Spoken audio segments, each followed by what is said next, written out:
Carmichael Dave Show. He's on the microphone when he's not on the microphone. He's playing a song, and when he's not playing a song, he's on the microphone, and then boom. With Jason Ross. No, he didn't.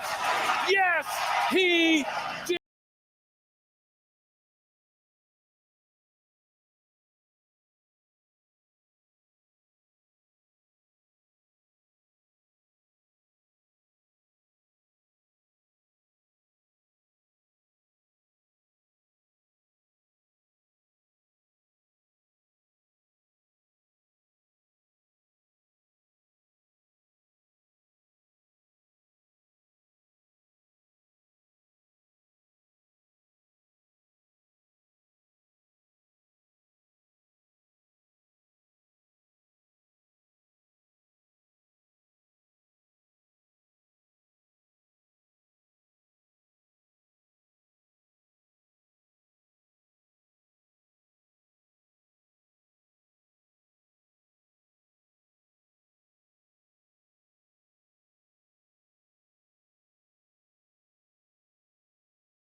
Saw Fresh yesterday. Did you? Yeah.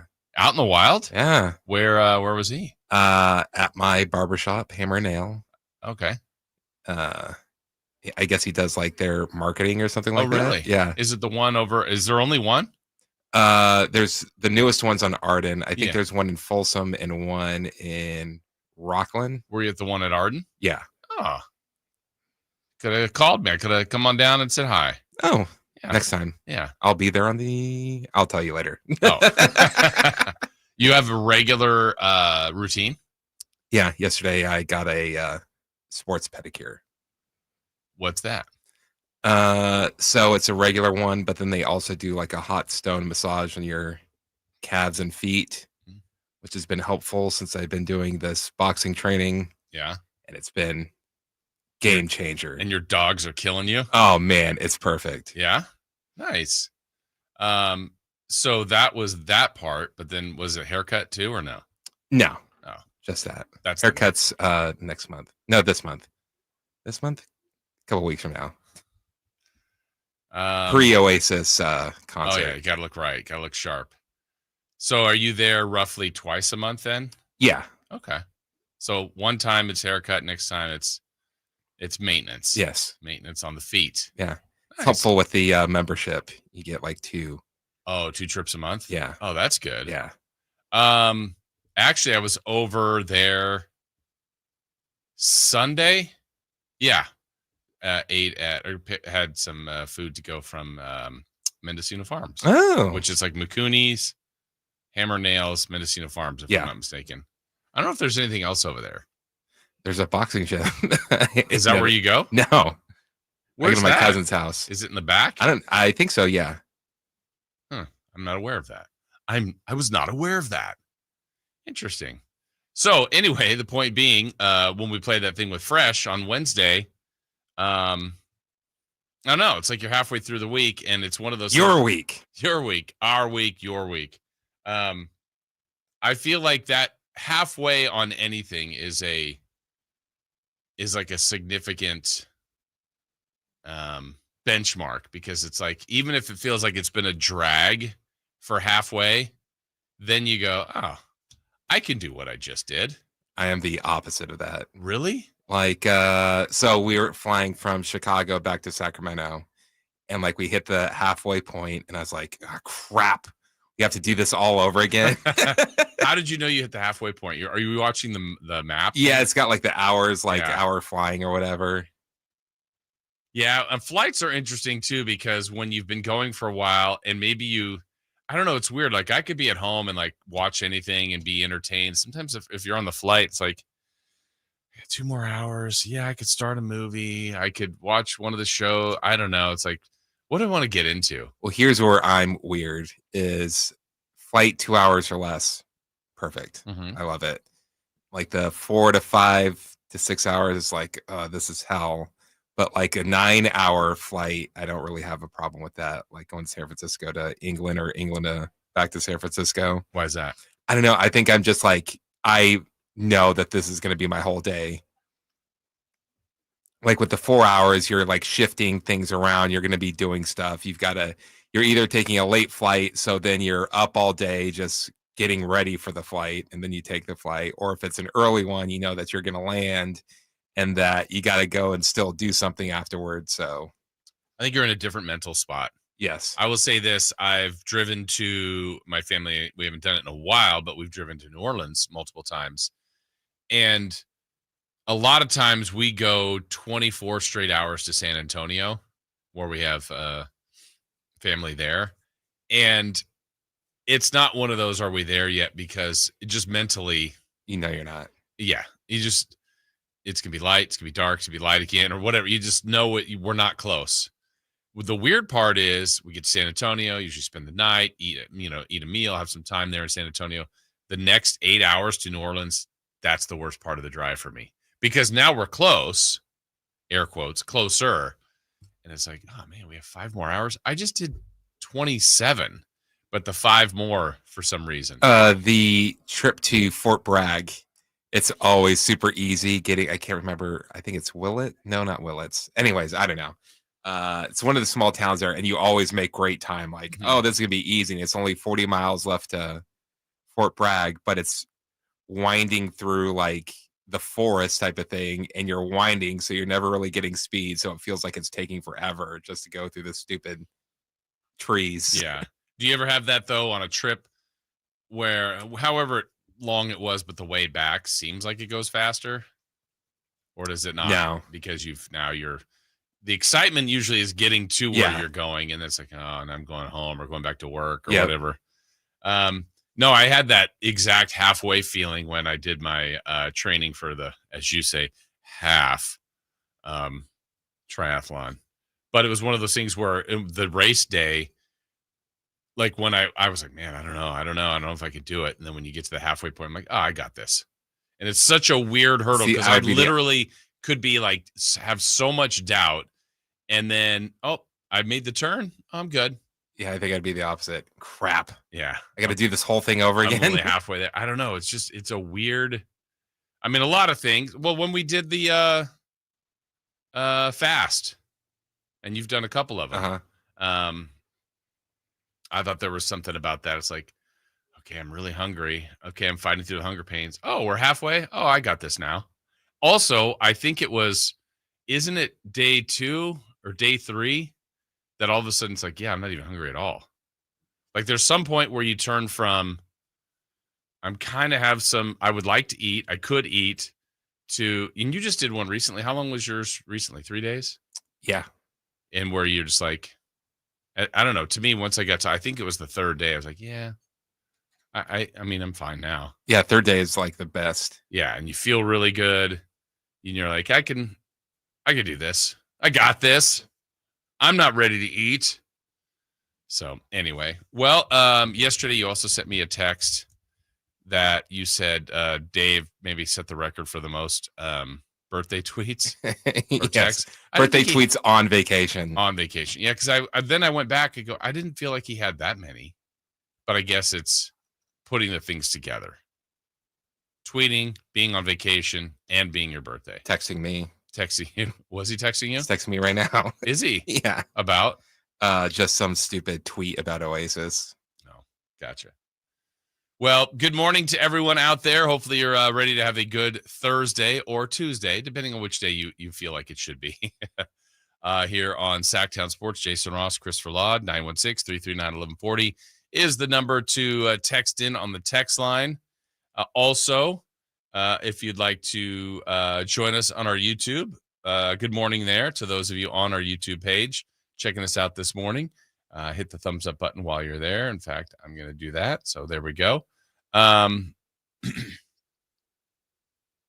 So check on in if you can this morning. We'll do a little roll call, see where you guys are, where you're listening, how you're spending your morning. what you're up to, what's your day of work ahead for you. We got a busy day of show ahead for you today. We will be talking basically about every sport today. We're going to get some baseball, as always, and Safer Out. That's going to be coming your way later this hour. Go around the diamond, see what's going on with the A's and Giants. Another rough night for both teams, but I feel like both teams are in a little bit of a different situation. We'll explain that. We will check in on the Kings because the schedule continues to get leaked out little by little, though it'll be released on Thursday. And more and more rumors about Russell Westbrook. We'll discuss the merits of that, whether or not that's a good move, bad move, indifferent move for the Kings, if in fact they do that. Certainly football. Today at 9, we'll talk a little bit about the Niners. We got a little timeline now for Brandon Aiyuk and his potential return, but also that will coincide with us ranking the top 10 wide receivers in the National Football League. And then we'll wrap things up with crosstalk and celebrity birthdays, whether or not Alan gets here on time. Did we ever get a story on where and why Alan was late yesterday? No. Yeah. I even said something to him and I don't think he divulged. So that's okay. How about last night? So last night you spent the weekend watching a couple of different movies. Last night, just a chill night. What was up last night? I'm trying to think of what I even did yesterday. What did I do yesterday? Well, you were here at some point. I watched a couple episodes of the new King of the Hill. Oh, yeah. So what's the story? It's just re-released? No, it's supposed to be like later years? Years in the future. Like this, all the kids are grown up. When was that on? That's like early 97 to like mid 2000s. Okay. So they had, I think I saw an episode. I remember seeing that. And obviously there's such a distinct voice for the new show is fine, but it was so old, like people have passed away on the show. So for some of them, they just don't come back. But for what do you mean? The characters or the people that voice them? The people that voice them. Oh, wow. Okay. So like most of those characters just don't come back. But there's one regular character with a new voice that's distinctly new. It's just like, and it's so like off-putting that you can't ignore it. Well, describe like why? Describe it? Just it's an annoying voice. No, it's like the character is supposed to be. It's like the character is Dale, so it's like one of the friends or whatever. But the person doing the voice sounds like someone trying to do a bad impression of that impression. And it's just like, ugh. Doesn't line up. No. When you were able to watch multiple episodes, is it released on Fox or is it something else like now? Hulu. Oh, it's Hulu. Okay, so they have a bunch of episodes out already. Yeah.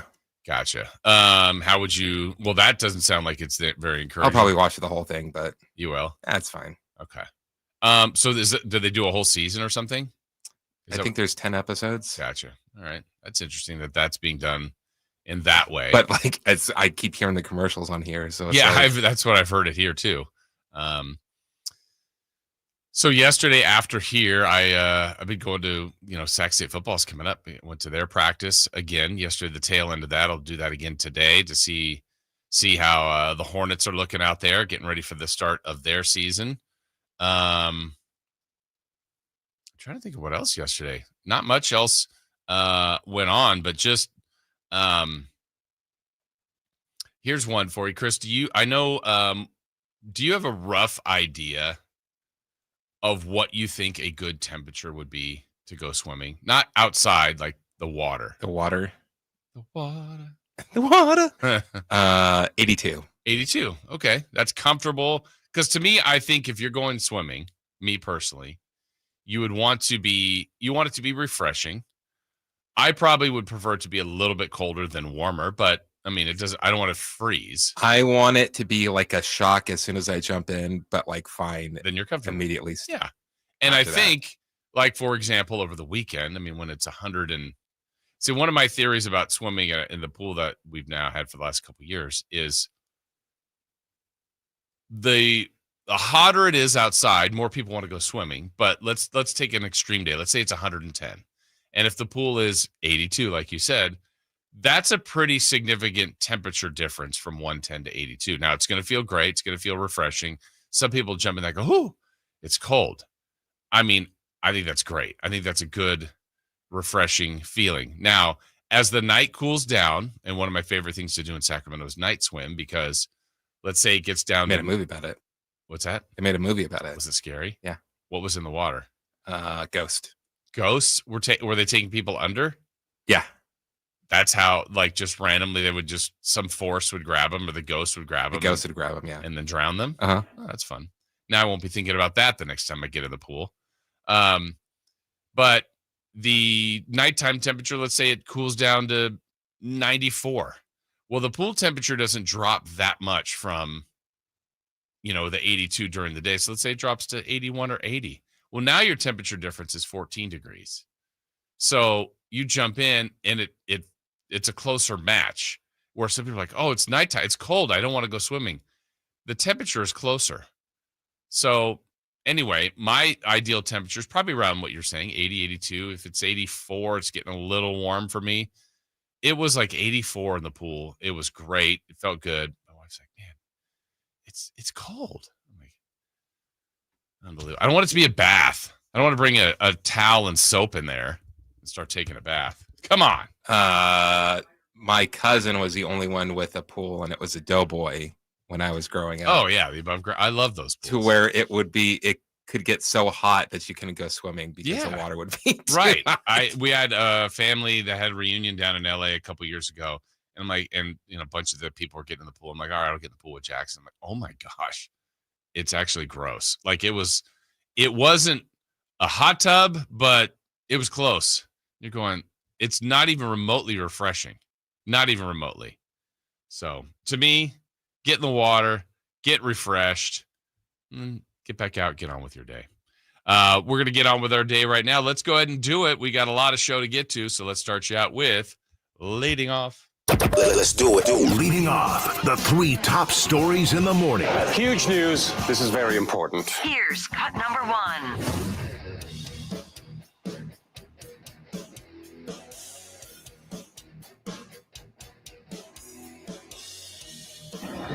2-2, bouncing ball to third. Caminero charges. Cross his body. The throw to first is there, and that's the ball game. The Rays win 7-4. The A's lose in a good game. They fought back hard in the middle innings to make this a ball game. Fairbanks collects his 20th save of the year. Aw, man, I'm all out of wins. Yeah, the A's. I meant to look this up yesterday, so I will do it now. I was talking about how they've been playing much better, 11-5 going into yesterday's game in their last 16. They lost last night, as you heard there. Yeah, they have been okay. It is factual. It feels like they've been a better road team. 30-33 away from Sutter Health Park. Now 23-35. The 23 wins at home is the lowest in the American League, and only 2 teams in the National League have a worse home record. Man, that's too bad. That's too bad. But the A's lose yesterday. First game of that 3-game set with the Tampa Bay Rays. Remember when they were the Devil Rays? They dropped the Devil. I think the Devil went down to Georgia. What was he doing there? He was looking for a soul to steal. Oh. He was in a bind. Was he like on time, or was he? He was willing to make a deal. Oh. I don't have the rest. Charlie Daniels. I do like when that song comes on, by the way. Some people play air guitar. I play air fiddle. Rock that thing. A's lose yesterday to the Rays. Game 1 of that 3-game set. They'll play again tonight. Game 2 against Tampa. Tampa is in that very difficult American League East, and currently they are on the outside looking in 4th place. And the A's still at the bottom of the American League West. All right, let's get to cut number 2. Cut number 2. Smith swings, hits it in the air to left field. Bryce Johnson coming in. He is there to make the catch, and the ball game is over. Padres come to San Francisco and take game 1 4-1. Not a lot of drama this time at Oracle Park. Yeah, uninspired. Bless you, Chris. Uninspired offensive performance by the Giants yet again. Another day where Logan Webb wasn't the best outing for Logan Webb. Wasn't an awful one, though. It's kind of one of those days where, like, hey, if he got a little help, maybe he would have ended up with a win. Giants lose, dip below 500 now at 59-60. This game would be a snapshot to me of the Giants season. Watched it. Not a lot of chances. Very uninspiring offense. What did they end up with? 4 hits? What was the final hit total? I know they only got the 1 run or 5 hits. Darvish pitched well. Once they got to the bullpen, Suarez was pretty nasty. I mean, Smith, that last at bat, I don't know, about a 10, 11 pitch at bat, but nobody was on, nobody really threatening. Uninspired, I think, is the best way to talk about the Giants. And we'll do a little compare and contrast later in the show about the Giants and the A's. But I think what's interesting is the Giants do have a better record at 59-60. And although I don't know that there were a ton of expectations this year for the Giants, it feels far more disappointing to me than the A's. The A's, there were less expectations. Both teams at one point were exceeding expectations. But even where the A's are now, I don't know. You guys could tell me. I just feel better about where the A's are than the Giants. I mean, the Giants might be set up better for the short term and maybe even potentially long term, maybe. But the A's at least are playing a bunch of young players. Now, certainly the Giants aren't going anywhere. They're not leaving San Francisco. They're going to stay in that park. They got a beautiful park. And I still think Buster Posey could be pretty good at this. It's just you got to give him a little bit of time. And I think they've got some elements to be a good team. Where the A's, their biggest issue is management and ownership and their future, all that kind of stuff, which is a big issue. I don't want to, sidestep that and skirt that and say it's nothing. But on what they're doing on the diamond, you can see how a plug in here or a plug in there and a few things continue to go right. They really could have a good baseball team. They got a good offense. Look, yesterday, the A's weren't even that good with 6 hits, still got 4 runs, hit a couple home runs. The Giants are going to have another year likely where they're not going to have a 30 home run hitter guy. Last one to do was Bonds. That's how far back. So it's been a tough year for the Giants. It's been a tough stretch. And I don't know, we've talked about it multiple times a day. Like, at what point does it feel like the season is at the point of no return? I feel like they're already there. I mean, you still play it out. You still see what you can do. You still try to build and see what else you might have. But it's not looking good for the Giants, losing that one 4-1, game 1 of that set with the Padres. By the way, the Padres with the win and the Dodgers with yet another loss. Padres just 1 back of L.A. for the top spot in the National League West. All right, more on that coming up, but let's get you to cut 3 on leading off. Cut number 3. Out of the shotgun, drops a couple of steps, going to take a deep shot to Brandon Aiyuk. It's the deflected. Caught. Aiyuk caught it out of the air. A flag is also down. Did Aiyuk score? He got touchdown on the 2-yard line. Great to hear Greg Papa, Tim Ryan there. The 49ers get some news yesterday, at least released from Kyle Shanahan, still waiting from the injury from last year to Brandon Aiyuk. Well, looks like they're talking about he won't be ready for week 1. He's still on the PUP list, but talking about maybe week 5, week 6 as a return for Brandon Aiyuk. So we'll go over that a little bit later today too. On the, the receiving core is a little bit thinner. Obviously, you move Deebo Samuel. You have Brandon Aiyuk injured. Kind of the hold in for Jennings and Pearsall. Gage. They've added some other people, but are the Niners going to be equipped enough in the receiver department at the beginning part of the season to maximize Brock Purdy, Christian McCaffrey, Kittle, and so on and so forth? So the 49ers, I don't know if it's the best news, worst news, but looks like we're getting closer to a timetable of a return. Let's put it that way for Brandon Aiyuk. And a lot of the thought is it will be around week 5 or week 6 for return for what would be, I'd say, receiver number 1 on the San Francisco 49ers. So the Niners And Raiders will play preseason week 2 this week.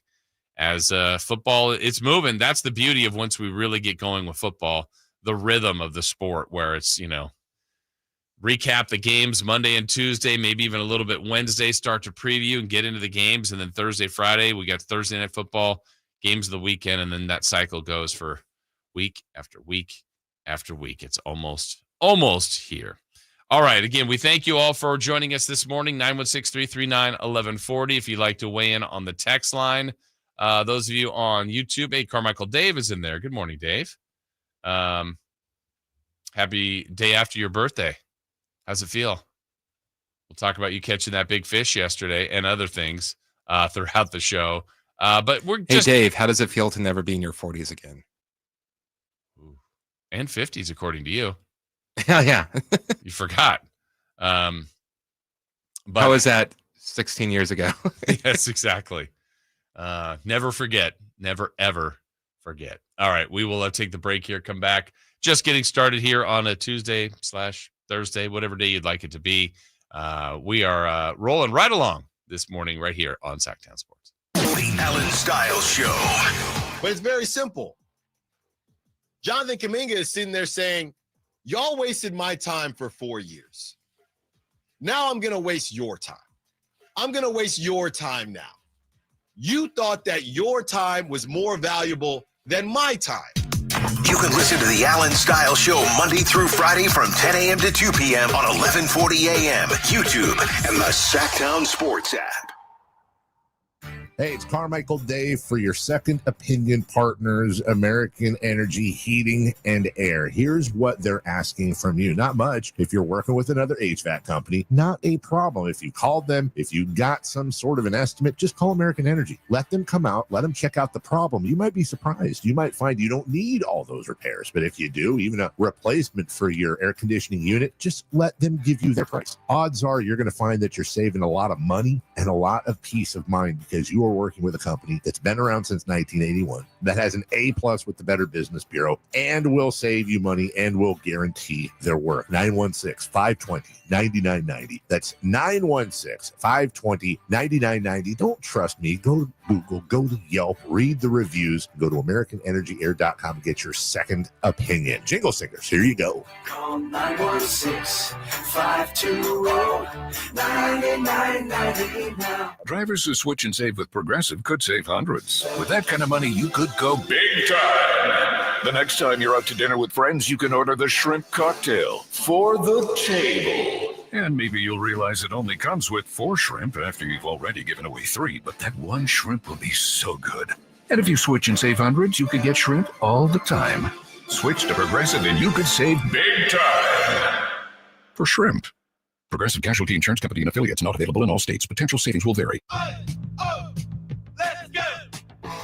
You're still glowing, flirting, grooving. You still got it. But your immune system weakens as you age, making it harder to fight flu, pneumococcal pneumonia, RSV, and COVID-19. Vaccines are a key part of any health routine and help strengthen your immune response. Ask your doctor or pharmacist which vaccines you need. Schedule in minutes at vaxassist.com. Sponsored by Pfizer. Get ready for a night out with Jordan Davis. It's Country in the Park 2, Saturday, September 13th at Cal Expo. Along with special guests Mitchell Tenpenny,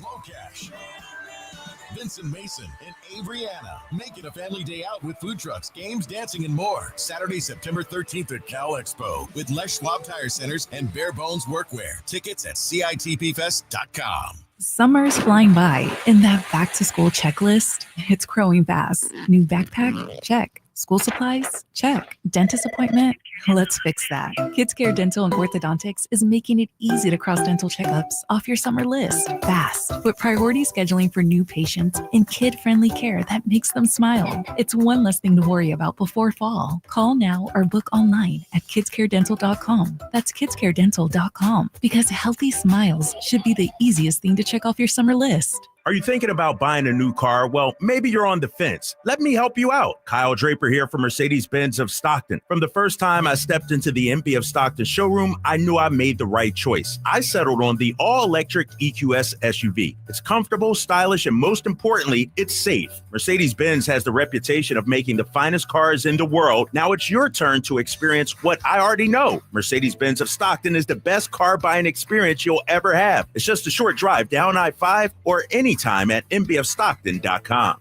Capital Casino, conveniently located on 411th North 16th Street in downtown Sacramento.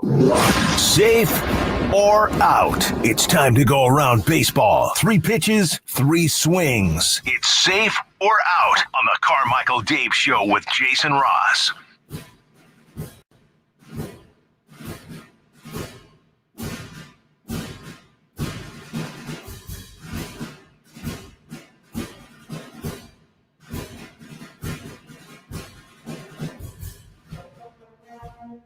Well, guess what, everybody? During that break, the one, the only, Carmichael Dave called us. He was checking in.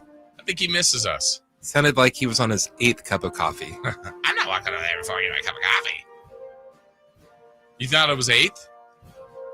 At least. I'm not walking over there before I get my coffee. I picture him on the back step of their cabin, overlooking the river. He said he's watching the show. You think his dad is? Jeez. Yeah, What's up, Jack?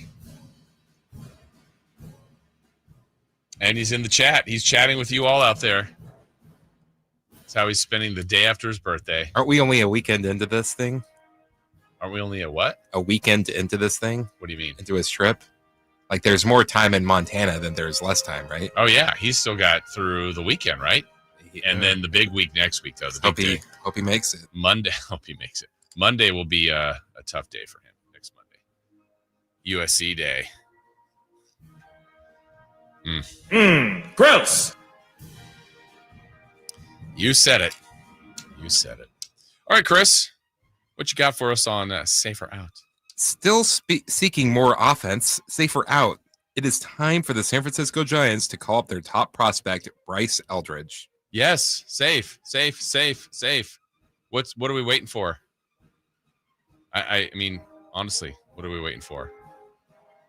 I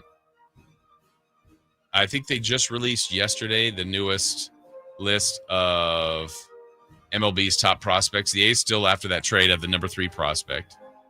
But Eldridge, I think, is 13th, 12th, something like that. I can't remember where he is exactly. But this offense, even with the addition of Devers, hasn't worked. We mentioned it yesterday. What are the Giants? When they made the trade, there were 2 games back of the Dodgers. After the loss yesterday, and even with the Dodgers losing, they're still 9 back, but they're 8 back of the Padres. The wild card is more than slip sliding away. The Giants now are 4.5 back of the last spot in the wild card, which belongs to the Mets. And the only reason the Giants are close is because the Mets have lost 7 in a row. So it's bleak. The Giants are closer to the Marlins than they are to the Cardinals, which is the team above them. And then the Reds are above them. So, yeah, I mean, they've got teams to leapfrog. He'll be called up at some point, but what are we waiting for? See if that can provide any kind of last-minute spark. And if the Giants got hot, then maybe you can make some sort of rally here. I don't predict that. I don't see it happening. They've been this team now for too long after that amazing start to the season. Their run differential is barely above 0 now. It's at +8. Pitching's still good. They're 500 at home, 1 game below 500 on the road. Their home record lately has just been awful. They just can't score runs. So, yeah, let's bring up the prospects. Let's see them. Let's go. Let's start the clock and see what they've got for 2026. All right, question 2 and safer out. The Milwaukee Brewers won again last night. That is 10 in a row. It is also their second 10-game winning streak of the season. Safer out. People should be taking the Brewers seriously. Yeah, last week when I think it was Friday when I mentioned that look, we got Dodgers and Yankees last year in the World Series, which for Major League Baseball and for the casual fan was probably the best that baseball can do. Gross. Shohei Ohtani versus Aaron Judge. That the two biggest stars in the game playing at the peak of the sport. Now, if you take the best record in the National League and the American League right now, you'd be talking about in the American League, the Toronto Blue Jays or Tigers, but let's say it's Blue Jays by a half game versus the Milwaukee Brewers. And I think in the National League, and I'm guilty of this, I'm thinking Dodgers first, probably even Phillies, Padres, Mets. Cubs have had a good year, but while nobody's been paying attention, here are the Milwaukee Brewers. 74-44. By far the best record in baseball. Winners of 10 in a row. 13 of 14. And just crazy, crazy hot. They've been good the majority of the season. And this team started 0-4. Let's see. They were 19-21. Here's another low point. Let me find their low point. I would say on May 17th, they were 21-25. That's incredible, actually. I didn't realize it was this drastic. So 21-25 for the Brewers in mid-May. Since then, that is, wow, 53-19. My goodness. 20 games above 500 at home, 10 games above 500 on the road. Run differential, by far the best in the majors. There's only two teams over plus 100. It's in their division. The Cubs are plus 117, but they're plus 138. Yeah. Start to realize how good the Brewers are and what they're doing this season. They've got good balance in their offense. Put the ball in play a lot. They've got, let's see, 1, 2, 3, 4, 5. Not a bunch of home run hitters. Yelich leads them with 22. But a lot of guys with good average. Pitching's been good. Steal bases. That's what they've been doing, too, a lot of collectively. Putting pressure on teams' defense. And Milwaukee putting together a massive, massive second half here. All right, question 3. Another game with a lack of run support for Rockland's Logan Webb. Safer out. The San Francisco Giants are wasting his prime years. Well, it's probably both answers here, which is not the way to go on safer out. But I would say the reason it would be out is he's got more time. So to say collectively they've wasted it is too much. But they are wasting it currently in action, in time, in active time. Look, Logan Webb has been one of the best pitchers in baseball for about 3 to 4 years now. And he's having another statistically good season. ERA is a little bit up. Strikeouts, I think he's top 5. Win-loss, which is a stat that's tracked a lot less nowadays, but they still keep it for a reason. And he's been hovering around 500. But it's been more about he's doing a lot of what Matt Cain used to do, where it's like, man, he was great, but the team doesn't score around him. It wasn't his best outing yesterday, but yet again, the Giants just aren't scoring. And you just picture him on the A's, on the Cubs, who have an incredible offense, on a better baseball team, and you'd be looking at Logan Webb and an even higher status. So I feel like it's both safe and out, if that makes sense, where, yes, statistically they are wasting some of his prime years, but out, he's 28, I think. Yeah. So he's not done by any means, and I still think he's got more prime years ahead of him. It's just too bad that I think a lot of his statistics, the win-loss part, could be a lot better, and I think he could be an impact. I mean, he's the exact kind of guy you would want for the Giants if they made the postseason. It's like, oh, there's our game 1 starter, Logan Webb. Yeah, absolutely. He'd lead off every series, and if you get in a pinch, have to pitch a game 4 or 5 or a closing game 7. That's who you want there. He's a workhorse. He's an innings eater. He's reliable, control. He's gets a lot of swings and misses. And in the postseason, when you're really dialed in, I think he would even be better there. Unfortunately, we haven't seen the Giants there in a while. So hopefully that time is ahead for him and for the Giants. But I did want to bring the Brewers to everyone's attention again, because 10 wins in a row yesterday with that victory, 74-44. All right, more baseball coming up a little bit later. A lot more basketball, too, including the Kings. More and more people are reporting them in pursuit of Russell Westbrook. We'll talk about that at 8 o'clock. 3 for Madness, though, will be coming up at 7, and so much more to get to, including what looks like a huge day yesterday for John Gruden versus the NFL, and this could get ugly. We'll explain that all coming up. Much more of the show rolling right along right here on Sacktown Sports. The Allen Styles Show. Kings the one team in the league that could actually benefit from one of their players having a podcast. Malik, it would probably be Malik, even though he's in all these dang trade rumors. Wouldn't it be nice if you heard stories about the Kings? You can listen to the Allen Styles Show Monday through Friday from 10 a.m. to 2 p.m. on 1140 a.m., YouTube, and the Sacktown Sports app. Saving for retirement was tough enough for us. Yes, and navigating markets can be challenging at times. I understand. That's why at Fisher Investments, we take a disciplined approach with your investments. Tell us more about that. We take an active approach to money management, positioning your portfolio for opportunities we see ahead. So all your clients get the same portfolio? No, we tailor your portfolio to your individual goals and needs. What about communication? We don't like being left in the dark. We check in regularly to keep you informed on the markets and your portfolio. Which means you'll help us stay on track. Yes, our goal is your comfortable retirement. And as a fiduciary, we always put your interests first, because we do better when you do better. At Fisher Investments, we're clearly different. Learn more at FisherInvestments.com. Investing in securities involves the risk of loss.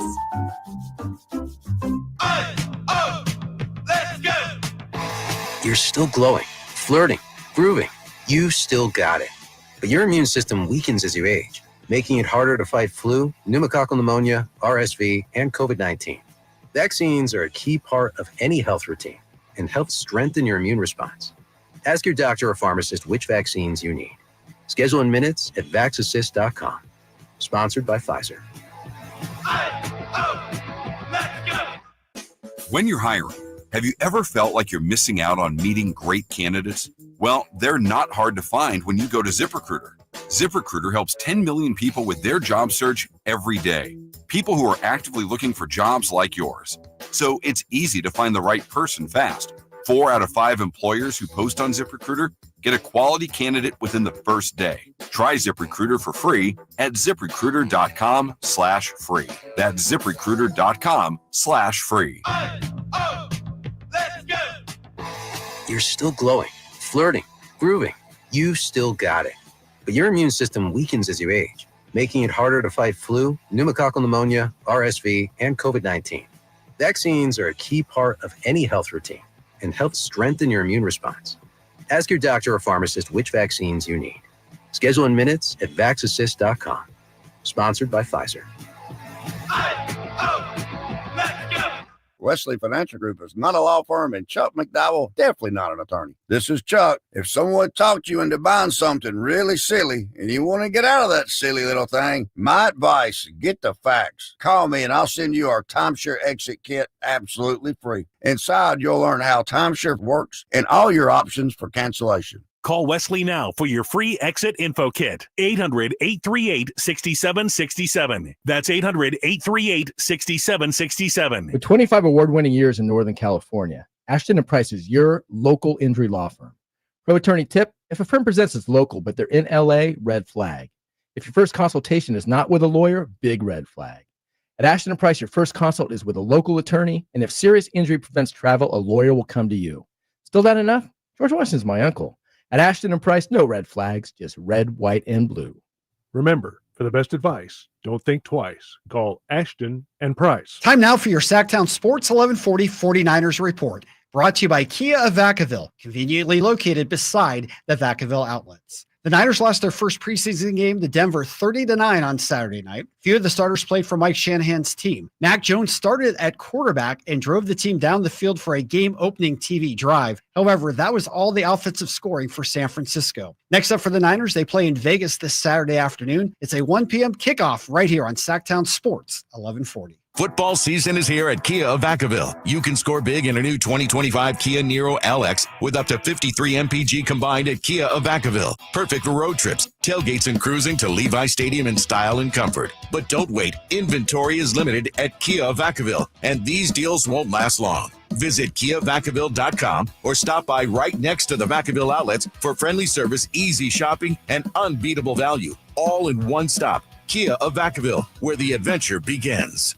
Hi, Sacramento. It's the No Surprise guys at Bell Brothers Plumbing. Need a water heater or plumbing repair? Call Bell Brothers. Clogged drain? We'll clear it for $67. Plus a free camera inspection, a $250 value. We're fast, on time, and the price we quote is the price you pay. No surprises. Plus, we'll check your plumbing for free. Call Bell Brothers or book at thenosurpriseguys.com.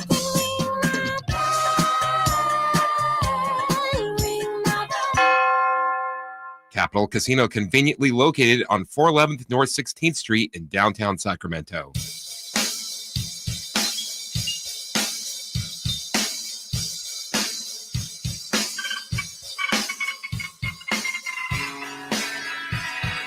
The Carmichael Dave Show with Jason Ross. Call or text at 916-339-1140. On Sacktown Sports.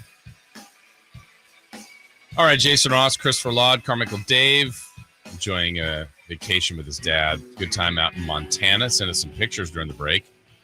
And I'll say this, Dave's on our chat, so you guys are communicating with him that way.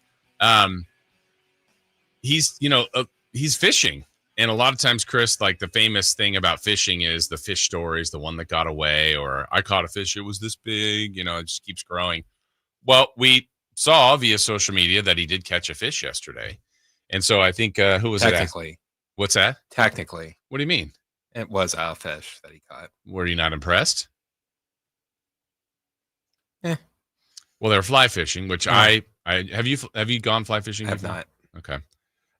But a couple people on here are asking him, how many fish did he catch? He said just the one. They were mostly scouting spots for today and for the week, or they struggled catching fish. But, we're not there. He could have, we caught 10 each. Like fish stories a lot of times are. Did you win playing blackjack? Oh, no, I was just scouting it out before. I was figuring out what hands would be best to get in. But he said he only caught one. So a lot of times, like when was your last fishing trip? Last November. So it's still coming up. Mm-hmm. How did you do on that trip? Oh, we didn't go. Oh, that's right. That's right. There was rained out. Yeah. The year before. Thanks for the reminder. Yeah. The year before, I believe I caught 4. Okay. I feel like the people 4 keepers. 4 keepers. And where are you on fishing in general? Like, it's probably more fun because of the group you're with, right? Yeah. And then like the boat we go on, they handle like the rod, the reel, the bait, everything. I feel like the trip they're having is great. They're in Montana, a different place. He's wanted to take his dad. That's the memory. But like my brothers-in-law they are fishermen. I mean, they love to fish. Like my one brother-in-law will, like, if he's off work, he's going fishing. And to me, it would be like, oh, me, you and Dave are going, like, that'd be fun. It'd be an outing. The act of fishing, I think, is okay. Yeah. But some, like, man, like I could go golfing by myself. I could go do other things. You can go to the movie by yourself. Like could I? Of course, but would I? No, I don't think I would just go fishing. Do you know the largest fish, Chris, that you've ever caught by chance? It was probably about this big. which that's what? Probably 30 pounds. Whoa. Yeah. Okay. Recently? Last couple years? This was our second year. Okay.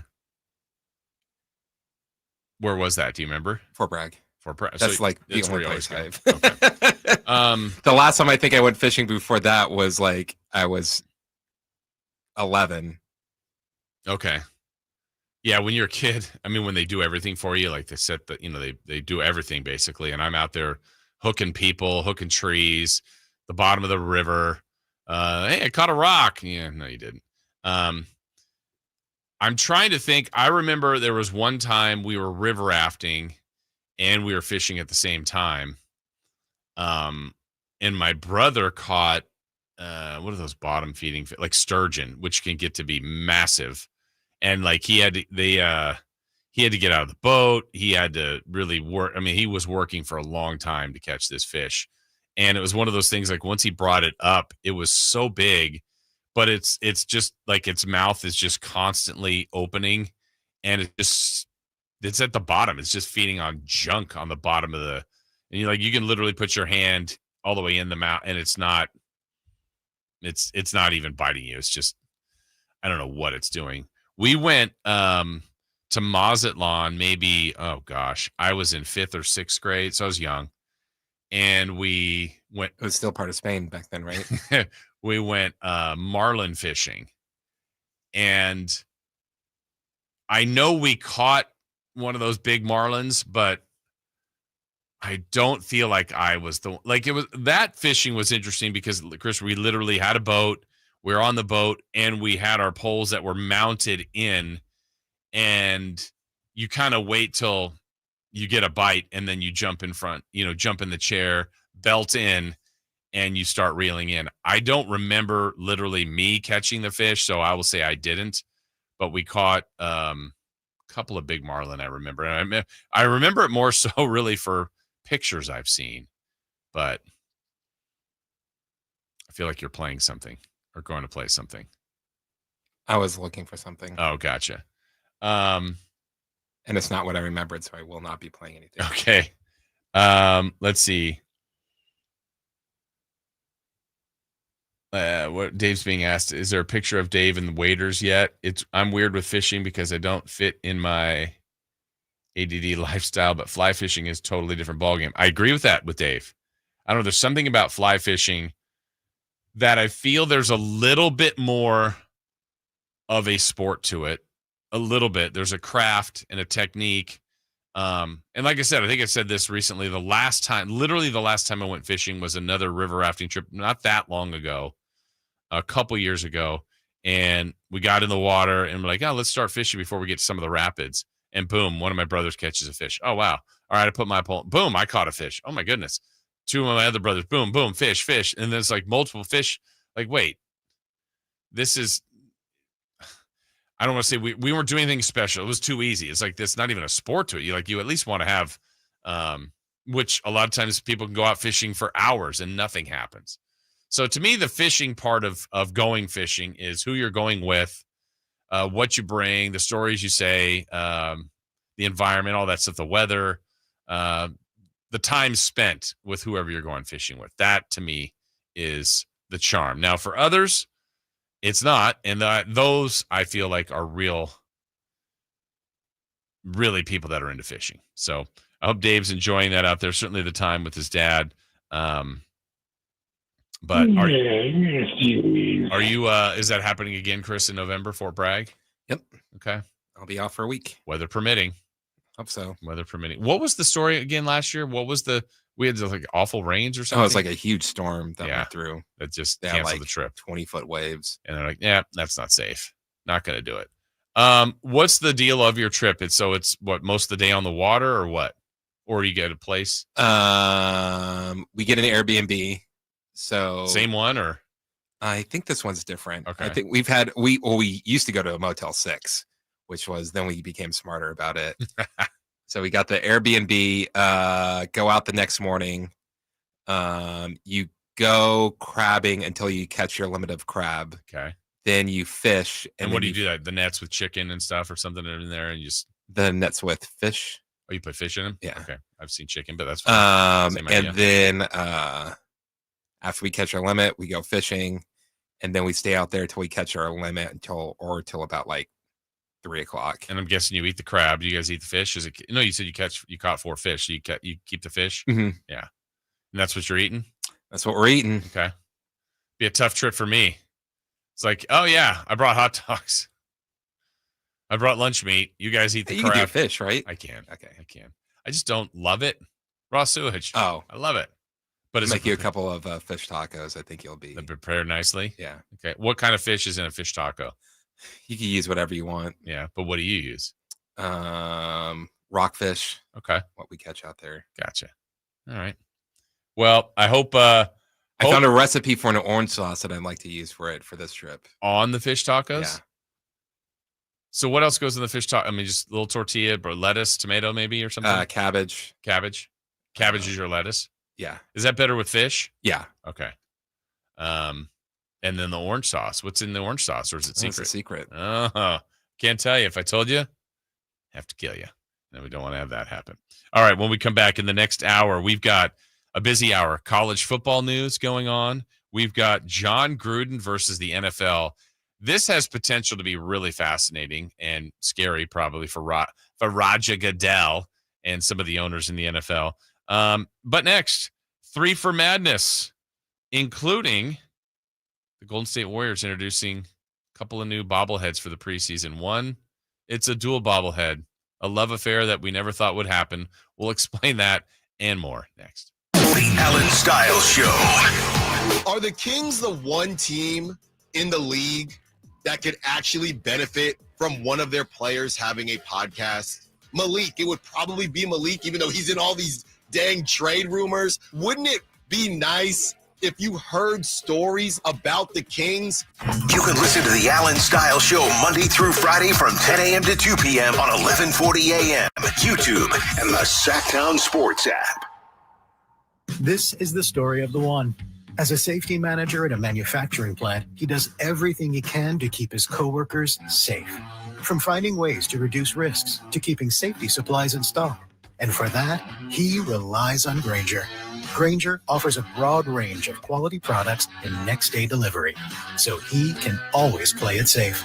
Call 1-800-GRAINGER, click Grainger.com, or just stop by. Grainger, for the ones who get it done. Alan Styles here with your Sacktown Sports Injury Update, brought to you by DTLA Law Group. Max Muncy, out with that right hand fracture, has started to perform baseball activities, but still nothing as of early August. His expected return is late August. Jacob Wilson, out with that left forearm fracture, has begun playing catch and running. The hope is for him to return sometime in September. That was your Sacktown Sports Injury Update, brought to you by DTLA Law Group. Hey, I'm Alan Styles. Injured at work? Call downtown. DTLA Law Group, California's leading injury law firm. With over 40 lawyers throughout California, they have won over $500 million in settlements. DTLA Law Group will get you compensation for your work injury. You don't pay unless they win. That's right. You pay zero up front. Call downtown. Text injury help to 40222. That's injury help to 40222. Visit them at calldowntown.com. Text charges may apply.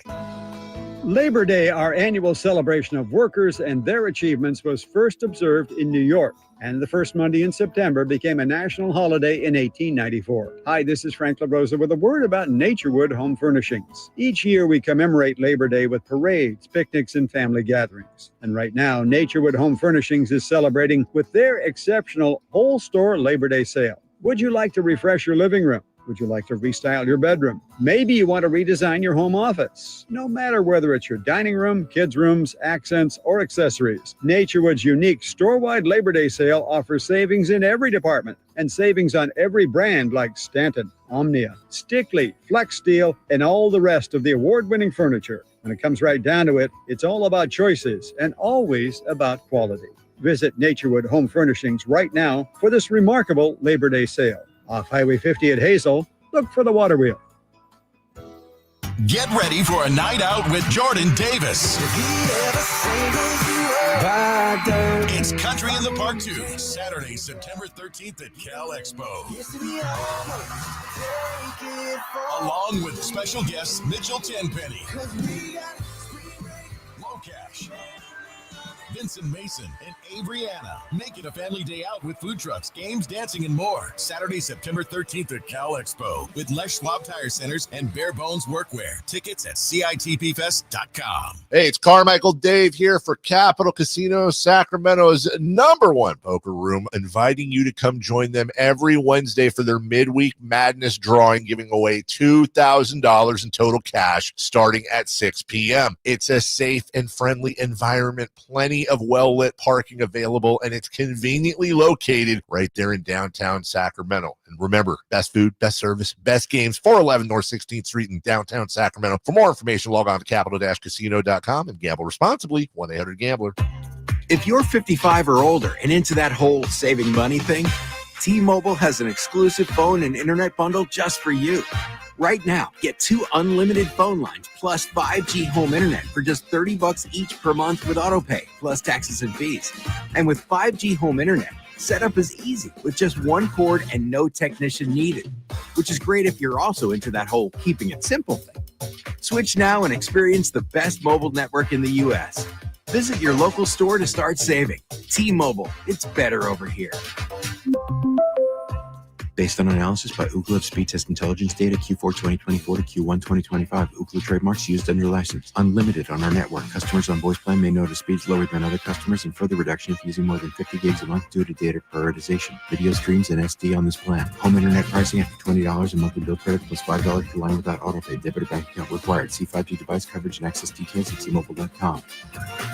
Capital Casino, conveniently located on 411th North 16th Street in downtown Sacramento. KHD1 Sacramento, KYMX HD3 Sacramento. From the Power Business Technology Toshiba Studios. This is Sacktown Sports 1140. 3 questions, 3 answers. It's 3 for Madness on the Carmichael Dave Show with Jason Ross. Here's question 1.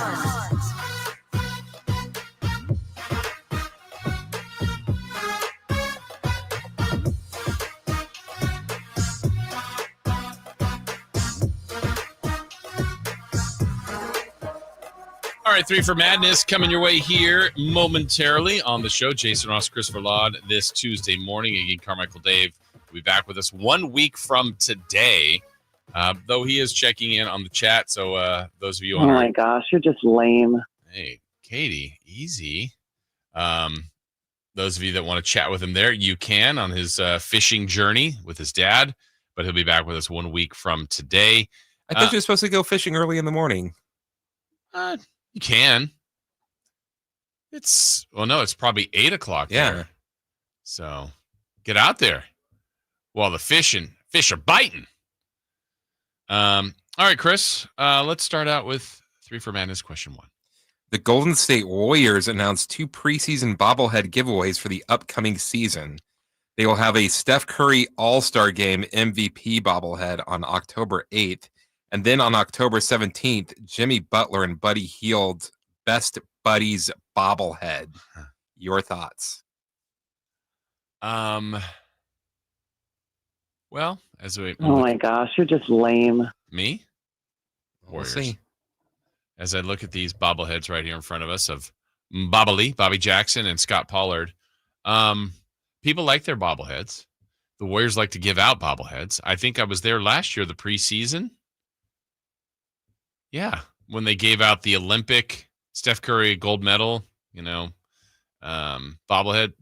I don't think they need an All-Star Game MVP bobblehead, but whatever. Anything else? Any excuse to give out anything more Steph? I have whatever. That's fine. But to me, the intriguing one is I would love your thoughts, Chris, on the best buddies, Buddy Hield and Jimmy Butler. It's basically the bobblehead looks like those two sitting at the podium like they did in the postseason a lot and had their banter back and forth. And to me, it is a classic one of those things that when another team does it, Kings fans might cringe.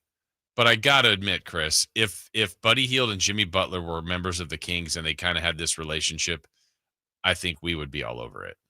But you low-life scumbag, two-faced, narcissistic. Is that for Buddy? Oh. For Jimmy? For the Warriors? Your thoughts? It's just here's what I absolutely, this is taking it to a whole other level. I hate bobbleheads, not because of giving them out or whatever, but it's those people that just buy up tickets so they could have their trash bag full of bobbleheads that they just sell later. And it's just like, who is this for? Why are you doing this? Yeah. And are you getting that much money? Are you getting that much of your investment back that it's worth it? That would be the one-to-one. And I don't know the collectors of these that do it to resell. Actually, let me see if there's any still available. Of which one? When I went to an A's game last year, they had the Mark McGuire, Jose Canseco bobbleheads. Yeah. And there was just like tool bags with just trash bags of. All right, I'm going to look up something as well while we're doing this. See. Who was the game I went? Oh, yeah. Okay. I went to a game this year. So you're going to do last year. I'm going to do this year. Wow. Okay.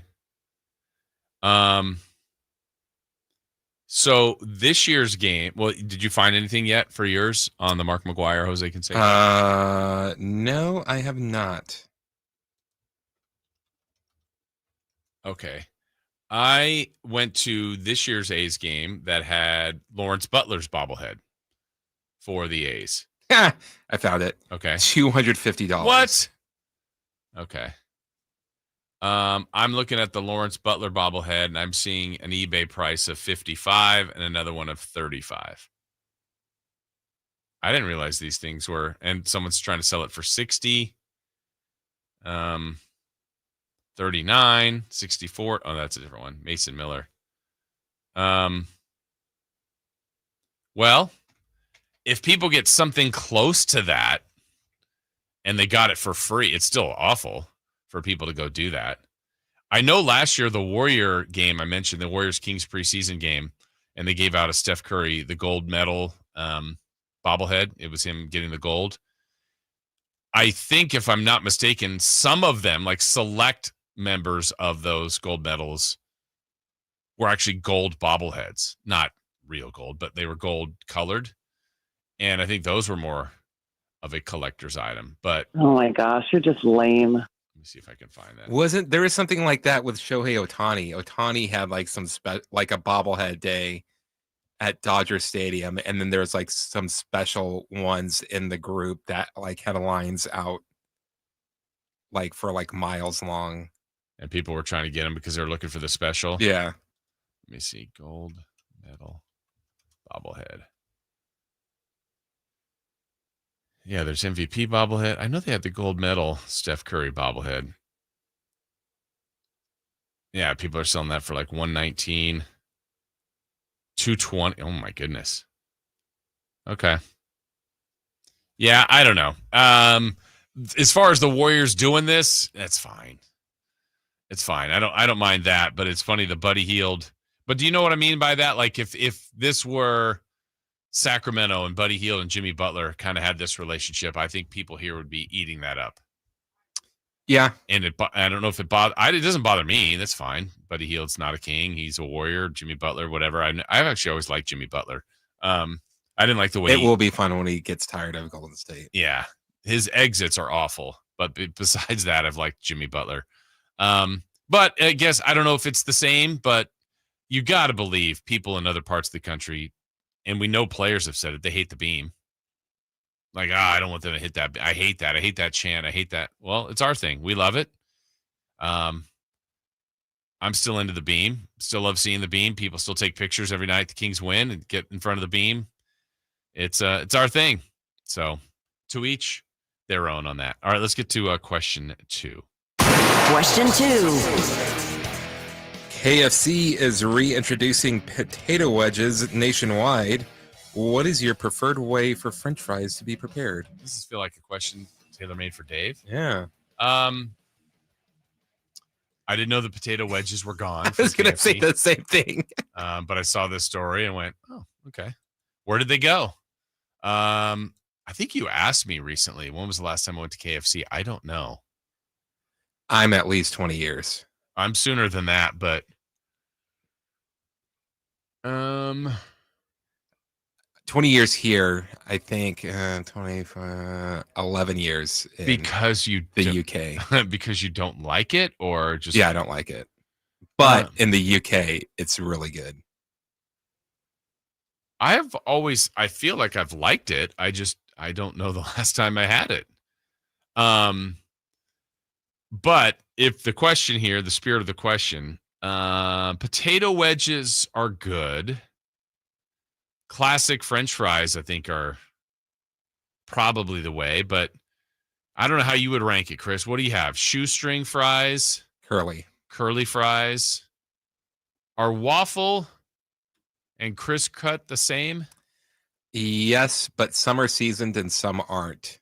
I think the Carl's Jr. ones are good. They're seasoned. Because they're seasoned like curly fries, and then the ones at Chick-fil-A are just like blah. Oh, I like those though, but they're not seasoned. I know what you mean. Crinkle fries. I don't have those that much. They've got to be served at like an old crappy diner or like bowling alley. The crinkle cut. Yeah, I think those are the only time that they taste good. I find like the shoestring, like the really thin ones, are crunchier, and I don't know. I think I just prefer the classic.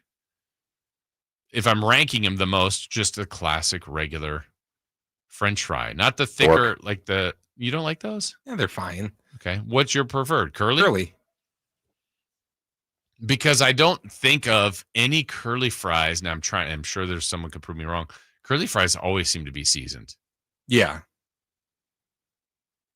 I don't know of a time where I've had. Were you on sweet potato fries? Not as good. Just regular old potato fries. Wedges, fine to me. Yeah, that's right. Crisp cut or the waffle kind. Who has them seasoned? Carl's Jr. They have them that way, but don't they have curly as well? No. Oh, who has curly fries?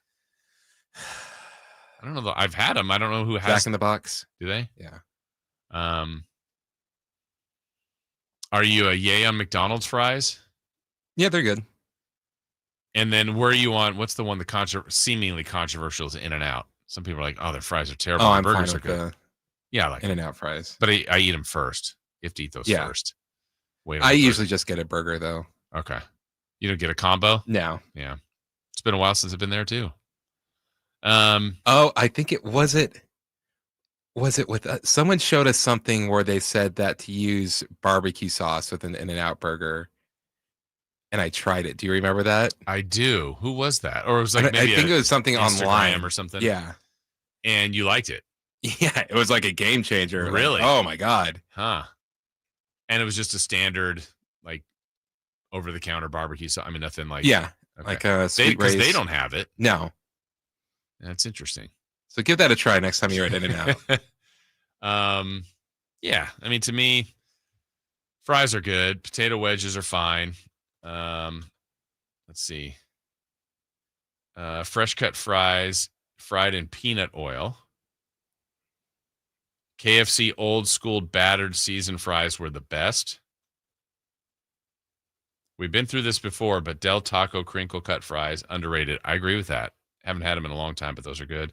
Oh, Arby's has curly fries. Maybe that's why Dave knows about them. I haven't been to Arby's in a long time. Crinkle cut fries are just good. Yes. Yes. All right. And then sweet potato fries can go to hell. That's another answer we got here from the chat. Who's the other place that has curly fries? Arby's. We have the meats and crinkle cut fries. No, curly fries. Excuse me. All right. Let's get to question 3. Question 3. There are reports that the Causeway Classic could be in jeopardy of not happening next season. What do you think about the region's biggest college football rivalry possibly missing a season? this is awful to me, but I have a little bit of details on this and why it could be happening. So UC Davis and Sacramento State have been playing in the Causeway Classic for years, 70 years, I believe, roughly. Decades. Decades.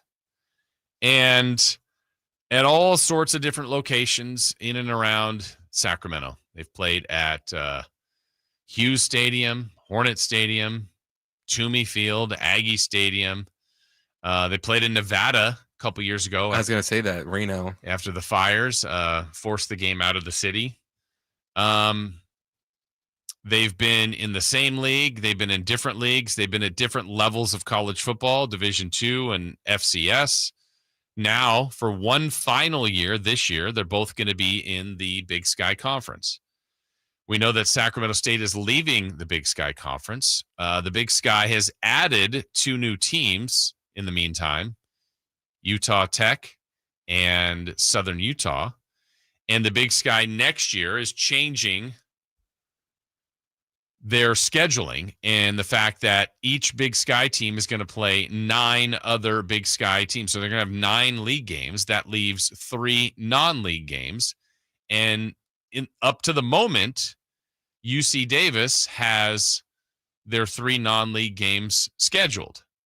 So that doesn't leave a window open for Sacramento State to play UC Davis next year and possibly even 2027. Now, things are opening up past that and schedules are, go on further. Now, Sacramento State, meanwhile, without being in the Big Sky and not knowing whether they're going to be FBS in a league, FBS independent, FCS in another league, or FCS independent, has a wide open schedule for next year. So I think it would be, there's a lot of layers here and a lot of levels that make this interesting to me. For example, if Sacramento State were to move up like they want to, like the president and university seems to want to move up another level, I then think if they were playing UC Davis on a regular basis, I think it becomes a bad game for the Hornets, and here's why. If the Hornets are the top level and UC Davis is just one level below, FCS is good and Davis is a good team, there's really a no-win scenario there for the Hornets. And this has happened to them before. I'll take you back years ago when the Hornets were already in the Big Sky and the FCS, and Davis, years ago was still playing Division II. Now they were a good program, a good Division II team, and Davis was beating Sacramento State quite a bit. So, one, it's a damaging loss for the Hornets. It's a great win for the Aggies if that happens. Also, then if you're the Hornets and you beat them, but you don't beat them by enough, it's really a can't-win game, right? You're supposed to win. I'm doing air quotes, but you're supposed to win as being the level above.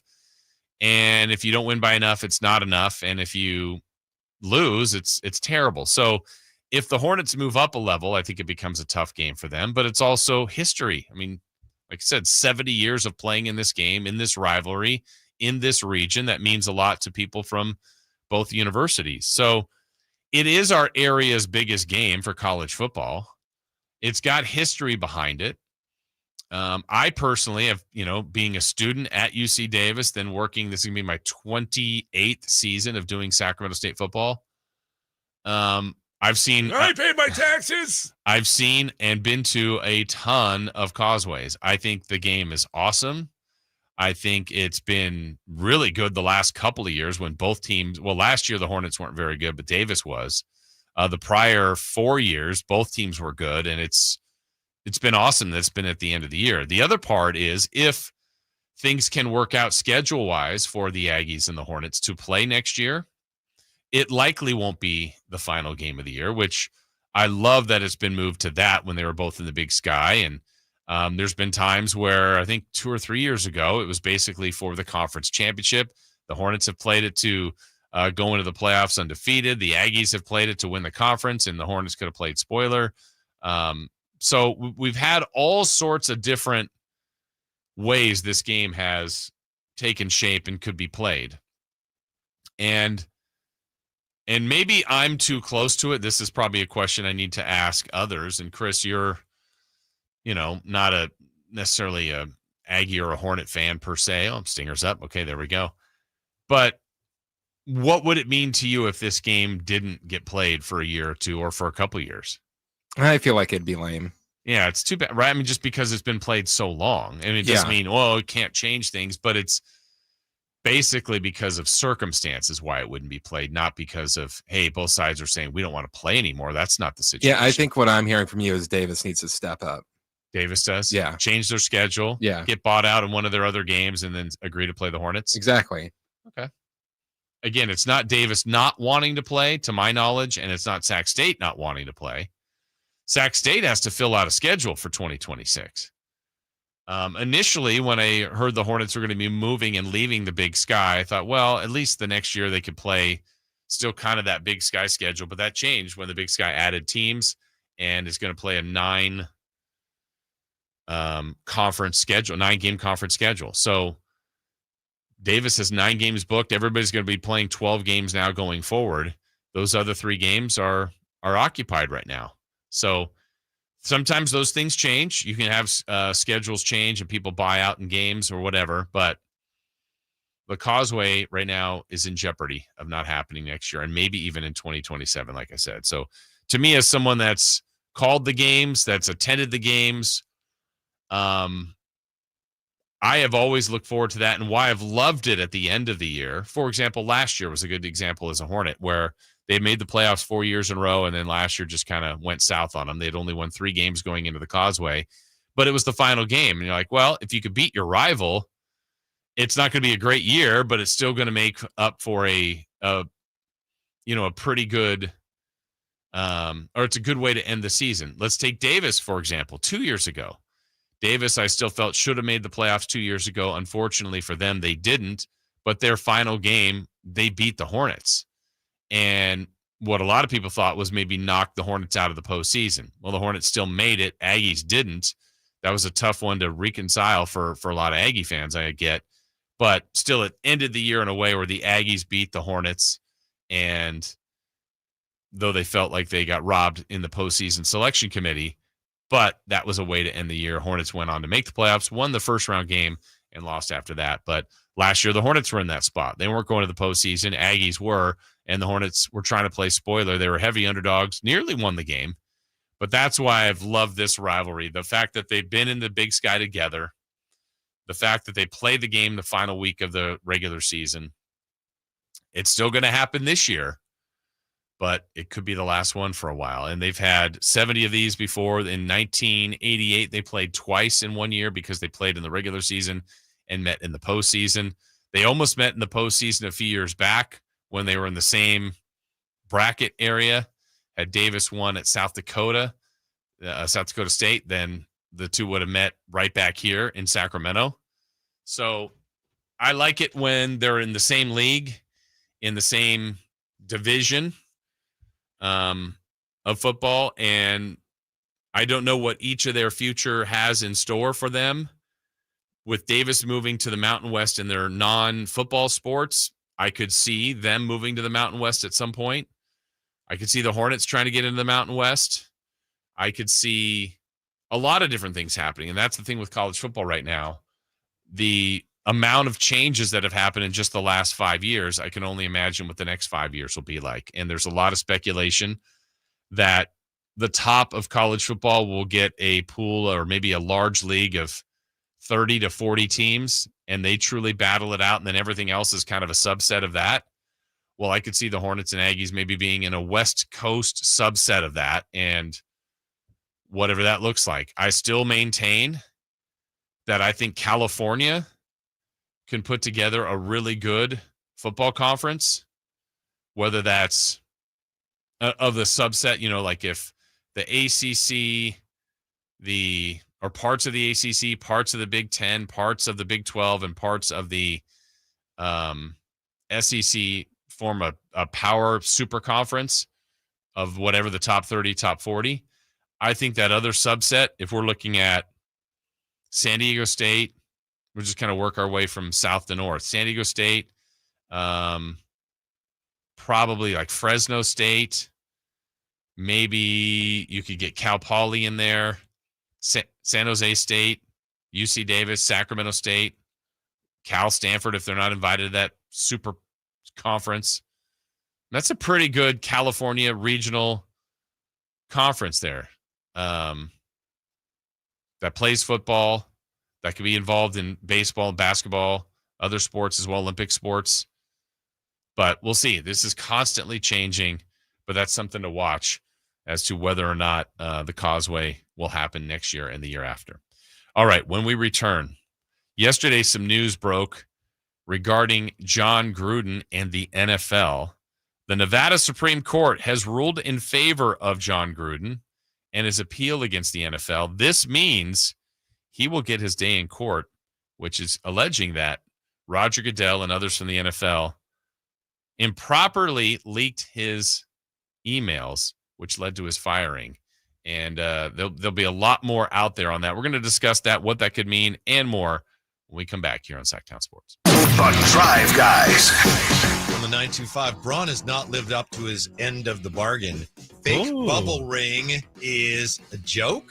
Is that Daryl Morey's burner? Would you want LeBron to join Sabonis to finish his career where he started? Kings fans, would they want LeBron right now? Right now. You can listen to The Drive Guys Monday through Friday from 2 p.m. to 6 p.m. on 1140 a.m., YouTube, and the Sacktown Sports app. With 25 award-winning years in Northern California, Ashton & Price is your local injury law firm. Pro attorney tip: if a firm presents as local but they're in LA, red flag. If your first consultation is not with a lawyer, big red flag. At Ashton & Price, your first consult is with a local attorney, and if serious injury prevents travel, a lawyer will come to you. Still not enough? George Washington's my uncle. At Ashton & Price, no red flags, just red, white, and blue. Remember, for the best advice, don't think twice. Call Ashton & Price. Get ready for a night out with Jordan Davis. It's Country in the Park 2, Saturday, September 13th at Cal Expo. Along with special guests Mitchell Tenpenny, Locash, Vincent Mason, and Abriana. Make it a family day out with food trucks, games, dancing, and more. Saturday, September 13th at Cal Expo with Les Schwab Tire Centers and Bare Bones Workwear. Tickets at CITPFest.com. We all hear the radio ads about the IRS. They tell you to be afraid, to be scared, and they try to frighten you into calling. I'm not here to do that. Tax Relief Advocates is different. TRA is here to tell you that if you owe money to the IRS, whether it's $5,000, $50,000, or $500,000, we have a solution. It doesn't matter if you're sitting in your car, at work, or with your kids. No matter where you are, call now. 800-575-9861. Don't lose hope. TRA can eliminate or reduce what you owe to the IRS. Generous programs are now available that can give you a fresh start. Our passion is taxes and helping individuals fix their IRS problems. We have over 1,000 five-star reviews on Google and an A+ with the Better Business Bureau. You don't need to be afraid of the IRS any longer. End your tax nightmare today by visiting us online at TRA.com or call 800-575-9861. That's 800-575-9861. Tax Relief Advocates, real solutions for real people. Carmichael Dave here for my friends at American Energy Heating and Air. Yes, I always tell you they are a family-owned operation, been in business since 81, A+ Better Business Bureau, but it is hot. We are in those Sacramento hot months. I want to focus on them being your second opinion partner. What does that mean? Maybe you've got somebody you're working with or you've worked with in the past in the HVAC world. Guess what? They want to give you a second opinion. How much does it cost? Nothing. You call them up and say, hey, can I get a second opinion on this deal? They come out and they either say, wow, that's a great deal, you should feel better about that. Or they say, we can beat that price. And usually they're going to beat it by a lot. Guess what? You just saved money and it didn't cost you anything to find out. It's a no-lose situation. Go with a trusted company. American Energy, 916-520-9990. That's 916-520-9990 or AmericanEnergyAir.com. Jingle Singers, take it away. Call 916-520-9990 now.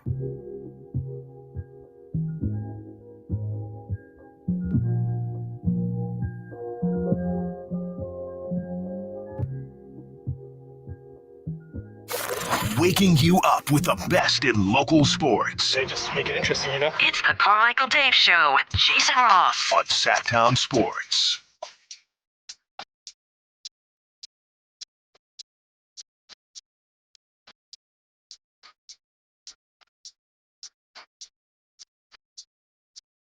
Coming up at 8 o'clock, right here on the show, Jason Ross, Christopher Ladd, we will be talking about Russell Westbrook.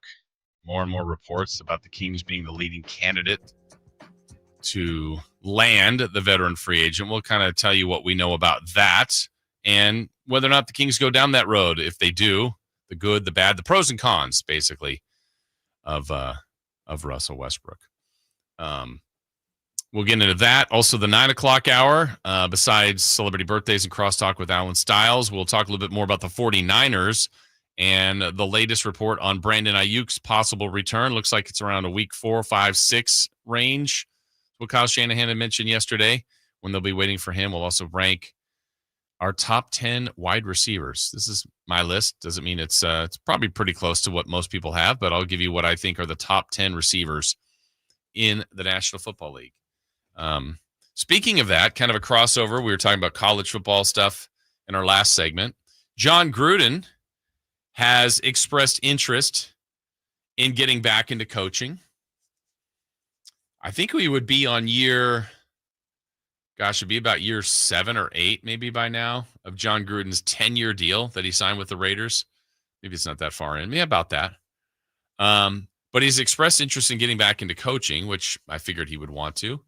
Seems like that's what he is loved doing, been about doing, and wants to do, and has done a good job of it as a coach. Won a Super Bowl. I think it'd be an interesting kind of what if John Gruden had stayed this entire time with the Raiders, what would their record have been? It's probably debatable on whether it'd be better or worse, but I think Gruden is a good coach. Now, we know how it ended with him and the Raiders. And Gruden, I guess most recently about his desire to coach again, is really talking about he would love to coach in the SEC and coach college football. I could see him doing that. Coaching, I think anybody who's played any kind of sport at any time, at any level, has probably experienced every kind of coach. Chris, in your lifetime, how many coaches would you say you had that were I don't know any other way to explain it, but like if there was a movie made in the 80s or 90s about a coach, like that kind of coach that just yells and yells and yells at you. Did you have that kind of coach that much? Yeah. One. Just one? Yeah. What were your other coaches like if they weren't that? I guess some sort of hybrid of that where there was some yelling, but more. There was one coach if he started yelling, it's like, oh, crap. Because he didn't do it a lot? Or, yeah. Okay. And I don't know. I know this from working Kings games or taking calls or reading the text line or social media. I think there's a perception that if a coach is yelling, they're coaching. As someone that's been on the other side of that, I don't necessarily agree with that. I don't know that it doesn't mean that you can't yell at your players. I don't feel like I need that. And I hope a coach can read a player well enough to go, all right, I've told Chris something, I've told Jason something.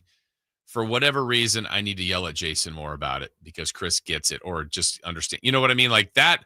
I hope coaches, to me, I think coaching is reading people, is understanding what, Chris, you need versus what I need. And maybe it's the same. And maybe there's a collective, like I'm yelling at the team, but for whatever reason, I got to yell this point and break through and get to this player. This is how I'm going to do it. I don't know how you're a former coach, Chris, right? You coached. I did. What level? JV basketball. See? And varsity baseball. Okay, so if you were coaching today, would it be different? Would you have a different tactic? Than when I was coaching then? Yeah. Or would it be similar? Yeah, probably. Back then I was closer to their age. Yeah. So I would come to it from a different point of view. The other thing when you're talking about with yelling, like the coach that yelled all the time, you just eventually just turn it off because Yeah. it's just like, okay, and like no matter what I do, he's just gonna yell at me. So whatever. Yeah. And then the coach that would rarely get ticked off, he'd be like, oh no, I'm really messing up here. I gotta fix this right now. Yeah. So one of my favorite coaches I ever had was in high school. We had him at 2 different levels of basketball. Had him in my freshman team, and then he was our coach again later on JV. Because we actually had freshman, sophomore JV varsity. Oh, good for your big school. I didn't think we were that big. I just think we had a really good program. But like, what's a big school? How many students? I know it's hard for you to relate because you had hardly anybody. But what would you consider like a big high school in California has how many students? 800. Okay, I guess we had a big school. You think 800 students is a small school? No, I didn't know. I mean, but I don't know. Honestly, I don't even know what my school would be now because what are the divisions? Like, what's Division 1? There's 6 now? Yeah, but like I don't know what like the high school We breakdown. were 5. Division 5. Yeah, but I don't know what the biggest schools in our area, if they have 2,000 in their school, if they have 1,000, I don't know. I want to say we had about 1,100, 400, maybe 300 to 400 seniors, maybe per class. Oh, so your senior class was 4 times the size of my school. Yeah, but you were 5. I don't think we were Division 1 though. I think there were bigger schools is my point, but we weren't small. I'm not saying we were small. Anyway, so we had him as a freshman and we established like, oh boy, this guy yelled. He's a yeller. And we knew it. When we got to him again at JV, it was like, oh boy, we have Coach Davis again. And he was my favorite coach. He was a yeller, but he was less than, not because he had calmed down, I think, but we had a better team. Like we were more seasoned, more polished, more the things that maybe he was yelling at us before we weren't doing anymore. And why I'm bringing it up is the final game, we had a chance. Our school was setting some sort of record that year. We were going to go 10-0, 10-0, 10-0, 10-0 with all 4 of our levels. So we were trying to go to 40-0 in league play with our 4 basketball teams. And the varsity was going to win. We were JV playing before the varsity. And the freshmen and sophomores had already done it. And we were good. We were 9-0 at the time. And we were struggling at halftime for whatever reason in our final game. And we were supposed to win, but we were down. And he did one of those halftime speeches where he completely lost it, where he's yelling, but borderline almost like crying because he was so frustrated with us and like expected more, blah, blah, blah, blah, blah. We went out and just annihilated the team in the second half. But it was like we kind of did it for him, his speech, for us, also all that. But it worked. And I think when you pick your spots, that's a good way of coaching to me.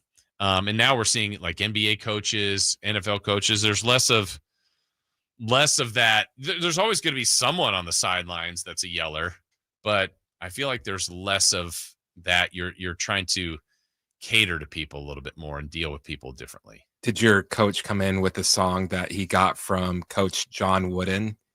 The John Wooden? Like, I feel like he did, but I don't know. Do you have an example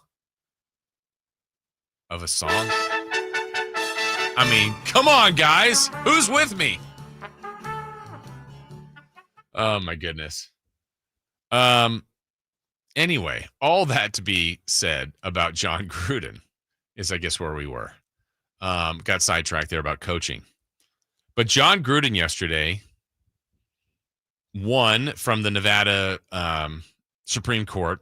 I got a ruling. I think it was 5-2. I remember reading in his favor on his appeal against the NFL. Now, what this means is he will get his opportunity in court, alleging that Roger Goodell and the NFL improperly leaked his emails, which led to his firing. Now, if you remember back to this, what the NFL was doing was investigating Washington. At the time, the, quote, Redskins, then the Washington football team, now the Commanders, and really Dan Snyder and the operations of how Washington was running their football team.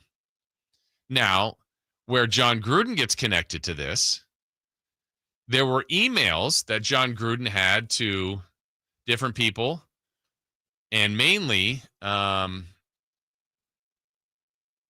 I've blanked on his name from Washington that used to be connected with the Raiders. But John Gruden was Bruce Allen. Bruce Allen, he was sending emails to Bruce Allen when John Gruden wasn't even coaching the Raiders. He was working as an analyst for ESPN. So he had coached in Tampa and then was off now coaching or now doing, Gruden's quarterbacking school and ESPN Monday Night Football and different things that he was being utilized there. But these are emails that the NFL found from John Gruden to Bruce Allen that, certainly, I'm sure Gruden's not proud of, but the point being is John Gruden basically lost his job because these emails eventually got leaked and got sent back to Mark Davis, and the Raiders and others around the NFL started to make this, just snowball this whole thing that all of a sudden it became too much for John Gruden to overcome, and ultimately he lost his job with the Raiders. The Raiders were put in a position like, yeah, we're going to have to do this. So, the NFL is top dog, and they win most of these things, but it will be very, very interesting to see this next level, this next step on how Gruden handles this, how Gruden's team, his lawyers, because they don't really have to prove whether or not John Gruden sent these emails, and it's not really about what he said. It's whether or not he should have been lumped in and why these were leaked out. Allegedly, that's what Gruden's camp is. Why would they even be leaked out by the NFL to ultimately cost him his job? So, it gets into the semantics and a lot of the lawyer terms of, you're not trying to prove whether or not John Gruden sent the emails. He did. He'll say he did. And not even the merit or the value of what he was saying in the emails. It's why did they get out? Who leaked them? Why were they leaked? And ultimately, it cost John Gruden his job. So we'll see where this goes, but this is just the first stage. This is something that Gruden's group wanted to, quote unquote, win and have the opportunity to have their day in court. And we'll see where this ultimately goes. But this is dating back to emails from, I believe, 2010, 2011, stuff he said about then DeMaurice Smith, who was the NFLPA president at the time, some things that weren't flattering to him, to the league, about the Raider, about the then Washington team, Snyder, all that. And in their research, somehow that research got released. So more to come on that story. All right, still to come, coming up at 8 o'clock. Again, another reminder, about 20 minutes away from discussing the Kings and more schedules. More of the games have been leaked from the schedule. We'll discuss that. And the talk of Russell Westbrook. That is all coming up as we continue right here on Sacktown Sports. The Drive Guys. From the 925, Braun has not lived up to his end of the bargain. Fake bubble ring is a joke. Is that Daryl Morey's burner? Would you want LeBron to join Sabonis to finish his career where he started? Kings fans, would they want LeBron right now? Right now. You can listen to The Drive Guys Monday through Friday from 2 p.m. to 6 p.m. on 1140 a.m., YouTube, and the Sacktown Sports app. I'm Ken Korath with your Green and Gold Report, brought to you by Xfinity, introducing the 5-year price guarantee. One internet price, 5 years guaranteed. Well, the accolades keep coming in for A's first baseman Nick Kurtz. Based on batting almost 400 with a slugging percentage of nearly 1,000 in July, he becomes the 10th player to be named Player of the Month and Rookie of the Month in the same calendar month, joining the likes of Buster Posey, Mike Trout, and Aaron Judge. Welcome to Dugout Radio, the undisputed home of Boomtown Baseball. The Wi-Fi is booming with Xfinity, baby. Our next caller is Stacy. How do you stay locked in on every pitch and play? We stream it all live on Xfinity Internet with low lag, 99.99% network reliability, and speeds faster than a base runner beating the throw to home plate. I stream on my TV, tablets, even my smart fridge. Smart fridge. With all those games, we gotta refuel. Stream live baseball with Wi-Fi built for the biggest moments. Xfinity. Restrictions apply. Actual speeds vary, not guaranteed. People are coming from all over to Sacramento Chrysler Dodge Jeep Ram, from Folsom, Elk Grove, Woodland, Roseville, because they've seen for themselves the huge selection and the best prices at sacksuperstore.com. Good luck finding a lower price anywhere else. And if you do, they'll match it. It's as simple as that. Sacramento Chrysler Dodge Jeep Ram, where a handshake still means something. Open until 10 o'clock and essentially located right across from Hagen Oaks Golf Course. And online at sacksuperstore.com. The guaranteed lowest price and the best selection of Dodge, Chrysler, Jeeps, and Rams. sacksuperstore.com. I'm Matt Morgan of Morgan & Morgan. Your car steering wheel could be a ticking time bomb. At least 24 people have died and many more injured because their airbags fired shrapnel at them upon inflating. Tens of millions of cars have been recalled. If you suffered cuts that required stitches, hearing or vision loss, or broken bones, please contact us today. You could be owed money for medical bills and other damages. Morgan & Morgan. Visit us at badairbags.com for an office near you. Prior results do not guarantee a similar outcome. Some things can steal your sunshine. Ugh, I just got my hair done. Sorry, the cooler's broken. Anyone see my flip-flops? Anyone? But COVID-19 can steal a lot more. I just took a COVID test. Ugh. Prescription medications for COVID exist. If you test positive this summer, ask your doctor if they're right for you. Visit PfizerForAll.com/COVID-19 to learn more. Sponsored by Pfizer. Do Crohn's disease or ulcerative colitis symptoms keep coming back? Tremfya, guselkumab, may help, with rapid remission achieved at 12 weeks and lasting clinical remission at 1 year. Some even saw visible improvement of their intestinal lining at 12 weeks and 1 year. Tremfya is a prescription medicine used to treat adults with moderately to severely active Crohn's disease and adults with moderately to severely active ulcerative colitis. Serious allergic reactions and increased risk of infections and liver problems may occur. Before treatment, your doctor should check you for infections and tuberculosis. Tell your doctor if you have an infection, flu-like symptoms, or if you need a vaccine. Healing is possible with Tremfya. Approximately 3 out of 10 patients were in endoscopic remission at 1 year, based on areas visualized on colonoscopy, which may not represent the deeper bowel layer or entire GI tract. Individual results may vary. Ask your doctor about Tremfya today. Call 1-800-526-7736 to learn more or visit tremfyaradio.com. Around here, the summer can smack you silly, especially if your AC is not functioning at a high level. Whitey Gleason here. I had the opposite problem over the winter. System went down. It was panic time, but Lee's Air Plumbing and Heating saved the day. Let them save you from unnecessary summer misery. Lee's Air Plumbing and Heating, reliable, trustworthy. They do great work. They've won awards for their service. Check the reviews at leesair.com. Find out about their $99 HVAC tune-up service. Save your summer now. Lee's Air Plumbing and Heating on the web at leesair.com. License number 635355.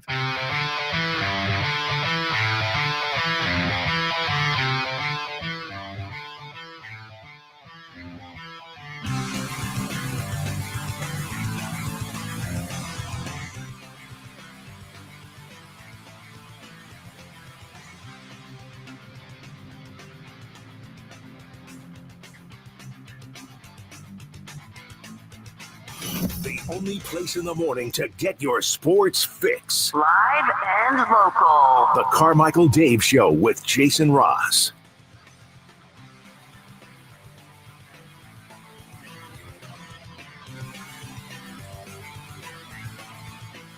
So I've been trying to find, Chris, during this break, an actual numbers breakdown of the high schools, of what makes Division I, Division II, and everything is based on enrollment. I don't know that I can pinpoint the exact number, though. What is this, elementary school? Let's see. Our texters, though, have said, let's see. My graduating class was like 600 people. I went to high school in Stockton, so that seems big to me. 800 people is small. Maybe that's the overall school total. 2K is average for a high school. That's the average student population. Then here's another one. Over 2,000 kids is a big high school. 800 kids is a small school. My high school is about that, and we are D5. Some schools in Stockton are over 2,000 kids. See, here's a problem I have when someone says like 800 is a small school. No, it's not. It's not a small school. I went to a small school. We had 100 kids. For all grades, yes, total. Yes. Total 100. Yes. A big high school in Northern California is like 4K. Huh. Okay. I don't know what the exact breakdown is of Division I through Division, like you said, Chris, I think 6. Oh, here we go. D1 is large, D2, D3, D4 are medium, D5 and D6 are small. D4 could go either way, but most of the schools in it have enrollment. Oh, this is from D4, 1,200 to 1,300, which is a bit too high for small. If D4 is 1,200, is that right? I don't know. In the Sac Joaquin, D1 and D2 are large, D3 and D4 are medium. Schools over 1,000 enrollment in D5 are medium, and those below 1,000 are small. D6 and D7 are small. Well, you would have been small. Oh, so there's a Division 7 now. I guess. Yeah, that's what we would have been in. Okay. Let's hear it for the small schools. Also, I want to say it was either my sophomore or junior year they changed the rules, because it used to be like you could go up in division just based on how good you were.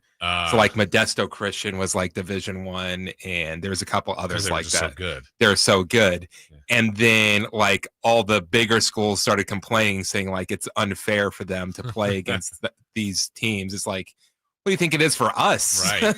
So what? How many levels of teams did you have? Like freshman and varsity, or freshman and varsity just in basketball? So no JV. I mean, freshman, JV and varsity. Yeah. So freshmen were no freshmen. They were after if you made the team, you're playing JV or varsity. Actually, I thought we had. Yeah, it was just JV and varsity. The only JV team for a while was just the JV basketball team, boys basketball team, and then there became a JV girls basketball team. Gotcha. And I mean, I remember once I got to UC Davis and playing like pickup ball, there was a couple guys you'd run into and like, oh, I was a 4-year starter at my school, and I'm like, oh wow, really? And then we'd play. I'm like, what? What? Yeah, like I was the second biggest guy on the team. I was I was a backup center. Yeah. My goodness. Different strokes, right? Different things go on for different people. Some other college football news before we get to Kings in just a few moments at the top of the hour. The latest coaches poll was released yesterday, and one of the unique things I thought came out about this, Texas is number one again. That's what they were in the media poll. But it's the first time ever that the number one team to begin the season, and that's Texas, is going to open up the season as underdogs in their first game. That's a little bit weird to have Texas, Ohio State in the first game of the year. It's 1 versus 2 in one poll, 1 versus 3 in the other, but Ohio State's favored. It's by 2.5, so it's minimal. But how do you like being number one to open the year? It's like, yeah, we're number one. Wait, we're underdogs? Yeah, they're underdog in that first game in week 1 when they take on Ohio State. Also, I mentioned UC Davis and Sacramento. What's great about that is Texas can lose that game, which they are underdog in, and they'll drop down to like 7th or 8th, and then win the rest. And by the end, they're like, hey, here they are as number 2. Well, wait, I thought they were number 1 early on. And honestly, Chris, if Ohio State loses, I don't know how far they'll go back, but 10, 7, 8, 9, 10. That's always the problem I had with ranking is like, okay, so this ranking says that Texas should beat Ohio State. If you're just going by that, they're the better team. They should beat the team that's not, quote, as good. Yeah, so they should be favored, but they're underdog. Yeah, but that team drops even though they lost the game that, according to the polls, they are supposed to lose. Exactly. That's why it's crazy. That's why it doesn't make a lot of sense, but that's the way it's set up. We mentioned earlier about UC Davis and Sacramento State maybe not having the Causeway after this year for a couple years, but they did find out both will open up their season as well in the coaches poll rankings. Davis, totally understandable after the year they had. Sac State, remember, they won 3 games last year. So the coaches have them in the top 20 as well. A lot of expectations over there at Sacramento State. A lot of 73 new players, I believe it is. Man, a lot of turnover there. Brand new coach and Coach Brendan Marion. Anxious to see what that looks like. Some other coaching news. I will say this is more, not coaching news, more news somewhat locally, but in the region. Fresno State, they had a quarterback battle, and some of you may not know the connection here, but Sacramento State quarterback last year, Carson Conklin, transferred there, and he was hoping to win the job. Well, he is going to be the backup quarterback for E.J. Warner, who won the starting quarterback position. E.J. Warner is the son of Pro Football Hall of Fame quarterback Kurt Warner. And so there was a 3-man battle for that position, but it looks like E.J. Warner will be QB1 to start the year for Fresno State. Nepotism strikes again. Carson Conklin was the transfer there. Also, I think they had another guy named Jaden Mandel battling for that position. Yeah, that's one of those things. Like if you're the son of a Hall of Famer, you better be good if you're getting that starting position. He'll debut for Fresno in the first game for the Bulldogs when they take on North Dakota State in a few weeks. So, yeah, college football is almost here. I love it. And the very first week of college football, the week 0, I saw that schedule the other day. Let me go over this really quickly. It is going to have Stanford taking on Hawaii, Sam Houston, Western Kentucky, Fresno State, Kansas, Idaho State, UNLV, Iowa State, Kansas State. That's 2 top 25 teams. UC Davis will be playing Mercer in a neutral site game. That's in just about a week and a half. So it's here. College football is here, and I love it. All right, let's get to it. When we come back here, 916-339-1140, 1-800-920-1140, or continue on our chat on our YouTube page there on Sacktown Sports.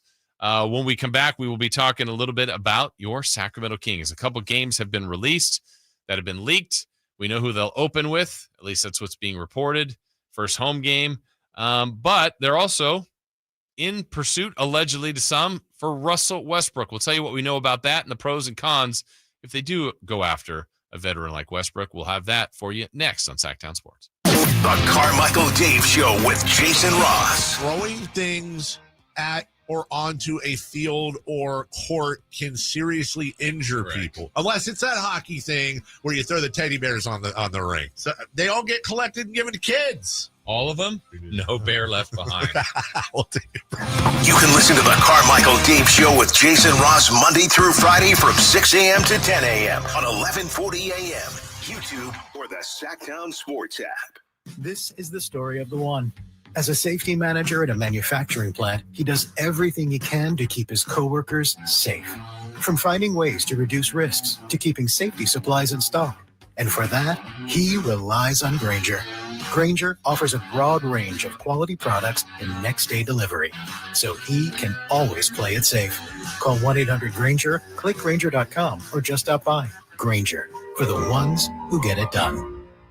Summer's flying by, and that back-to-school checklist, it's growing fast. New backpack? Check. School supplies? Check. Dentist appointment? Let's fix that. Kids Care Dental and Orthodontics is making it easy to cross dental checkups off your summer list fast with priority scheduling for new patients and kid-friendly care that makes them smile. It's one less thing to worry about before fall. Call now or book online at kidscaredental.com. That's kidscaredental.com, because healthy smiles should be the easiest thing to check off your summer list. Get ready for a night out with Jordan Davis. It's Country in the Park 2, Saturday, September 13th at Cal Expo. Along with special guests Mitchell Tenpenny,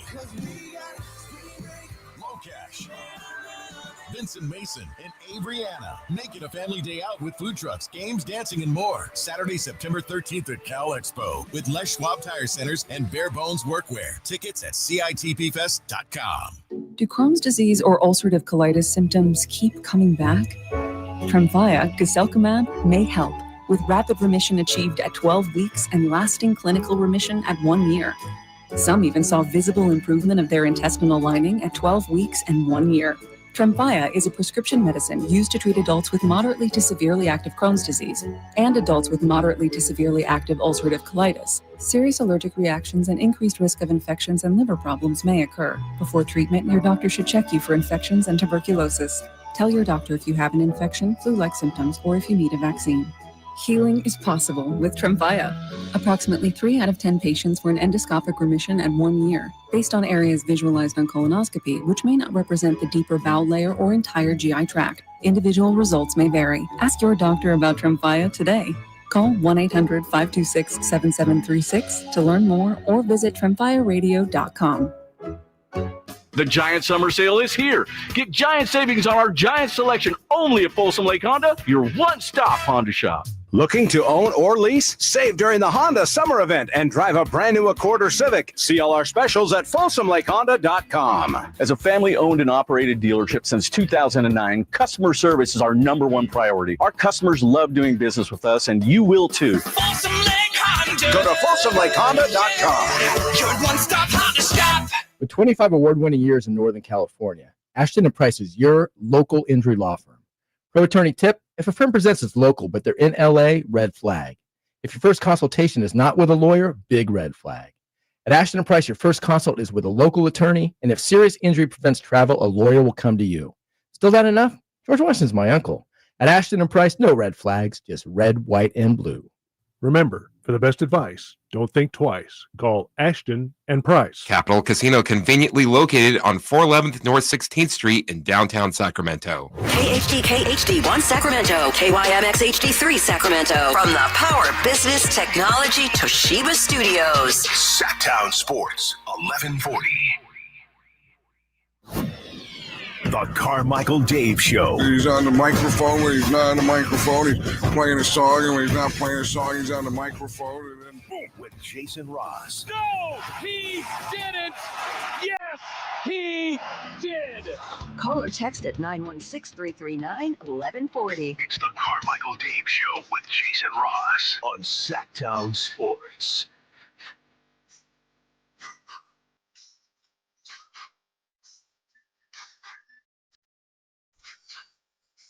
All right, 8 o'clock hour is here. Jason Ross, Chris Willard, Carmichael Dave is back with us 1 week from today, enjoying a vacation, birthday week, all that kind of stuff. So he'll be back with us in 1 week. We're going to get to some Kings news and Russell Westbrook here in just a moment. But let's check in with Rick. Good morning, Rick. How are you? Hey, morning, guys. I just want to comment about your discussion on divisions in high school. Yeah. You have to practically be a genius now to figure it out. But basically, cross country is actually about the only sport that goes by school size now. The rest of them, you can choose to compete at a higher division, which is something like Modesto Christian. For basketball, they compete in Division I. Everything else, I think they compete in D4. And then to try and level the playing field, the section now will move you up a division if you're too competitive or you win too much at the division you were designated. So, for instance, if you win the section 3 times, let's say, out of the last 4 years or so, they'll move you up to a higher division. And it's to kind of prevent dynasties, I guess you could say. Football, for instance, if you win section after sections, when you go to the state playoffs, they have like 14 divisions. So, a school like Central Catholic, for instance, because they won state too many times, they cannot play at a school their size. They're only about 400 students. They can't play their size until they don't make semifinals 2 years in a row at the D1 level. So it's for the major sports, football and basketball especially, they try and level the playing field. So again, it doesn't just go by school size anymore, especially for the major sports. Anyway, love your show, guys. Take care. All right. Thank you, Rick. Appreciate that. And if you want to call in, I've done that when I was in school, huh? Yeah, exactly. If you guys have thoughts on that or anything else, certainly 916-339-1140 or 1-800-920-1140. I was looking up a couple of things here. Let's see. The largest high schools in Sacramento based on student enrollment include Folsom, Franklin High School, Pleasant Grove, McClatchy, Sheldon, Monterey Trail, and Indercombe. Those seem to be some of the highest enrollment schools. I did look up my high school, Chris. They do play in Division I. So I don't know if it's one of the. It's a big school, I guess, but there we go. JR. Yeah, Georgia Hardstark went to that school. Yes, that's right. JR, good morning. That school's still open, J. Ross? Yeah, they just reopened it. They finally cleared out everything from the incident, JR. I thought they were going to change it to a mental institute. I wasn't sure whether they're going to do that compound. They there. were about to after the famous base brawl of 1988. Yes. Who's on first? What's on second? I remember that. Yeah. If you're D1, you're screwed. You can't go back down. That guy, the last guy explained it pretty damn good. But, yeah, and some of the biggest schools at Elk Grove, I mean, Franklin and PG are massive. Mm-hmm. They're blowing their doors out. But there's nothing like LA or Texas. So you guys ever look at that? They have D5. They do the reverse, actually.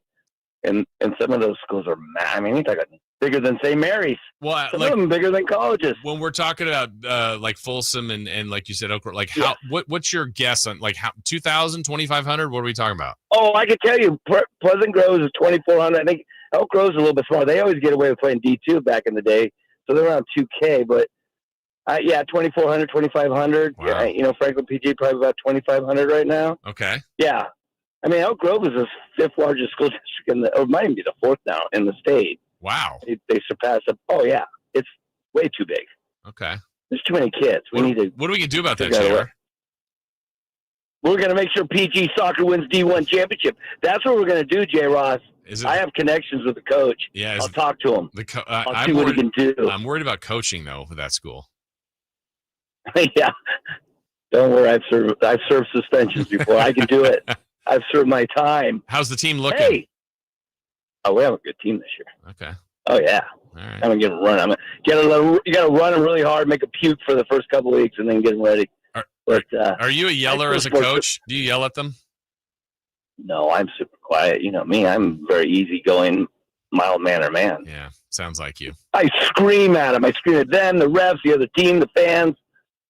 You got to yell at people. That's what makes the sports fun. Got to be hooligan. Well, Chris knows that game. That's right. You got to paint your face. I sometimes paint my face as a coach. That's good stuff, right? There you go. Thank you, JR. That's why you're coach of the year each and every year. Thank you, JR. Yeah, let's see. Wrestling in California only has one division, toughest state championship in the U.S. to win. I probably believe that. There's another one here. I think my high school, Clovis High, had like 7K. Oh, no. Okay, then it says, okay, not that much. Maybe 2,500. Okay. A little bit different, but still different levels of schools here and the sizes and the impact. All right. Yesterday, you may have seen a couple of things released regarding the Sacramento Kings and the schedule. We do know that the Kings will have the schedule fully released on Thursday. That's for the certainty. But according to some, they are reporting a couple different dates that were out there. According to some sources, the Kings will open up their season on Wednesday, October 22nd. In Phoenix against the Suns. Again, these aren't official, but this is according to sources. The Kings home opener will be on that Friday, the 24th, against the Utah Jazz.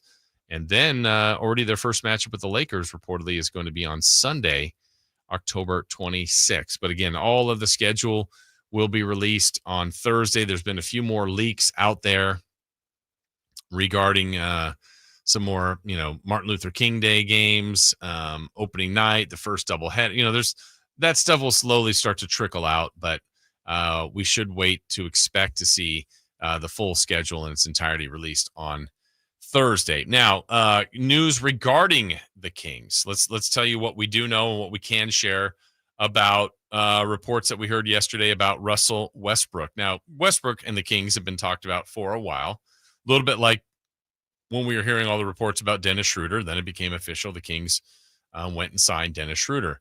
Let me first start with what we believe to know about Russell Westbrook and the Kings.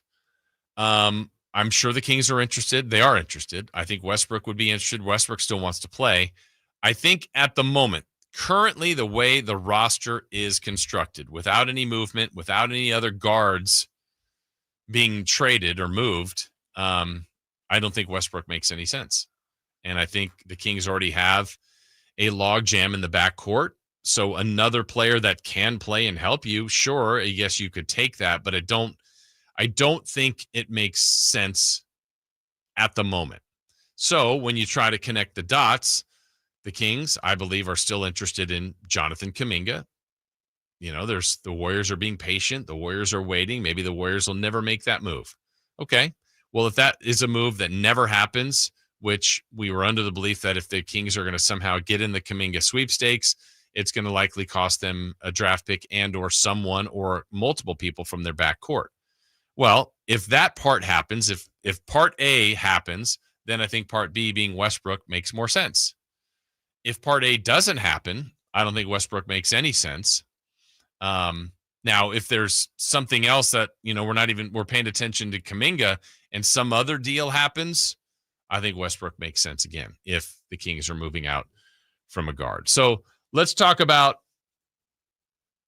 the merits of Russell Westbrook on why the Kings should even be remotely interested. Westbrook, to me, is a tricky player because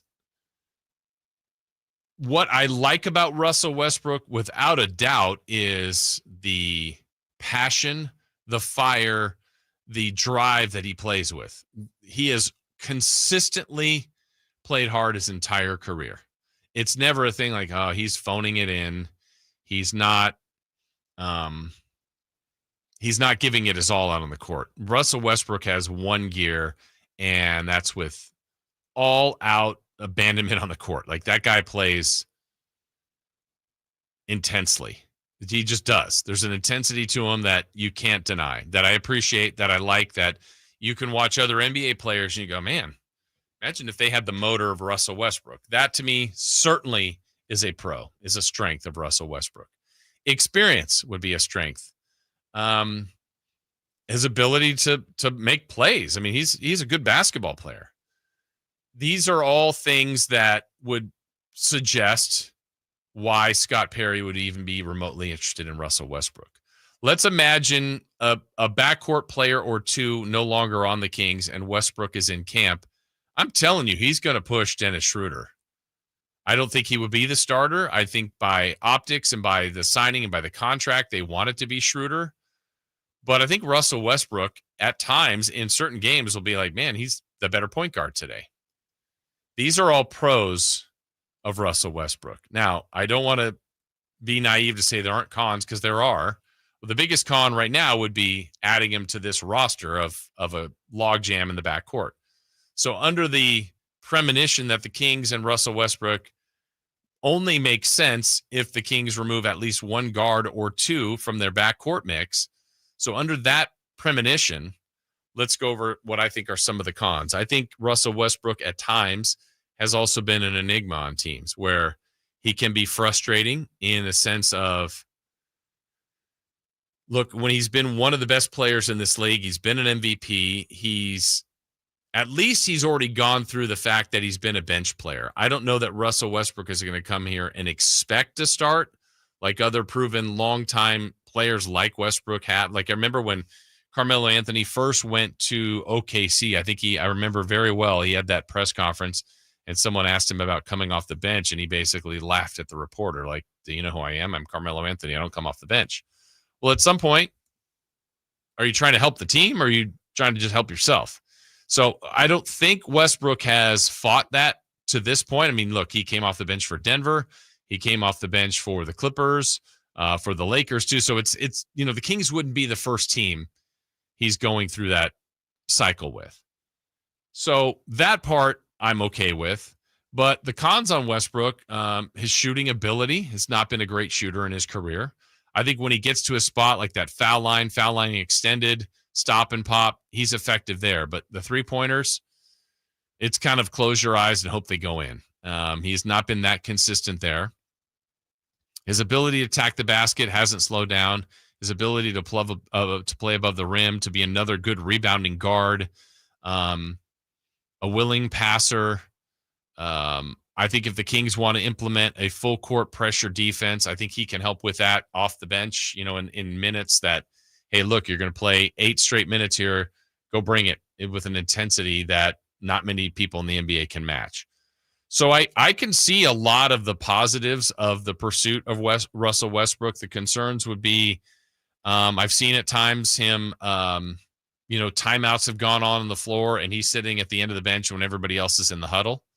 I don't know if there's being upset, pouting. I don't know. I don't know what happened in some of those situations when he's been on other teams.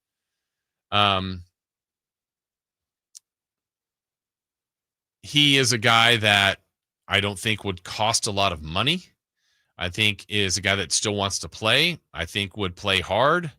So I can see probably a few more positives than negatives, but the biggest one right now, present day, and I think it's backed up by a few sources within the team, that they're not in a dire need to get Russell Westbrook. I think it was ESPN's Tim McMahon that said the Kings were the front runners for him, and they might be, but barring any changes to the Kings roster, specifically the backcourt, I don't think Russell Westbrook's going to be a King. Now, he could be if they make those changes. And if we're waiting on it just to be Jonathan Kuminga, that's going to be a while if the Kings are even players in this. I know they would like to be, but you've got to have, one, a willing participant in the Golden State Warriors. Two, there's a timeline here. And I don't think there's any sense of urgency just yet. I mean, it's August, 12th? Season doesn't start tomorrow. There's still some time here. But ideally, you would like to have your roster constructed in time for camp so that Doug Christie, beginning his first full year as head coach, can know exactly what he's dealing with, can know exactly what he wants as a plan for his rotation. And then you get to camp and you see if it's backed up and supported. You still also have to leave room for people to play their way into the rotation, play their way out of the rotation. But the other part of the Kings' interest in Westbrook, to me, I mean, this was even when they were looking at Schroeder as well before they had signed him. I thought, wow, they don't have what we would call a true point guard, though there are people that can play point guard on the team. And I thought, look, if you're looking at Dennis Schroeder, I like him, but I thought there were some other point guards they could be looking at. I was all for the competition element of this. And I'm telling you, Westbrook and Schroeder are going to, Westbrook's going to compete and push him and make him earn that spot. Now, he may be given that spot, but he's going to have to earn it because Westbrook's going to, like I tell you, is going to play so hard and compete. Now, you're not always going to get the best results there. I wish his jump shot was more consistent and more reliable. But he still has the speed, still has the drive, he's a great athlete. And I think the Kings, that's an area they've been light on for a couple years. I mean, they have some decent athletes, but they're not the most athletic team in the league. This team has been missing for years long-armed wings, and Westbrook isn't the entirety of that answer, but he's going to help in the athletic department if they go down that road. So I'd be curious from you guys on the chat, yay or nay on Westbrook at all. 916-339-1140 is the text line, and certainly on our YouTube chat, you can weigh in on that. Let's see. 916 says Westbrook is not a team player. It's all about him. He plays hard, but it's all about his ego and proving that he still has it. It's more about him proving his doubters wrong and nothing to do with his helping the team. It's a hard pass. Okay, I see it. That was, again, one of the concerns I had where I said, I've seen him at the end of a bench. I've seen him what appears to be pouting or just not connected with the team at times. I don't think that's healthy at all. But the playing hard, the proving doubters wrong, sometimes even if that's selfish behind it, the intentions behind it, it can still help the team. It can. It can also hurt the team. That's a very fragile concept there. But I see it. I see your point.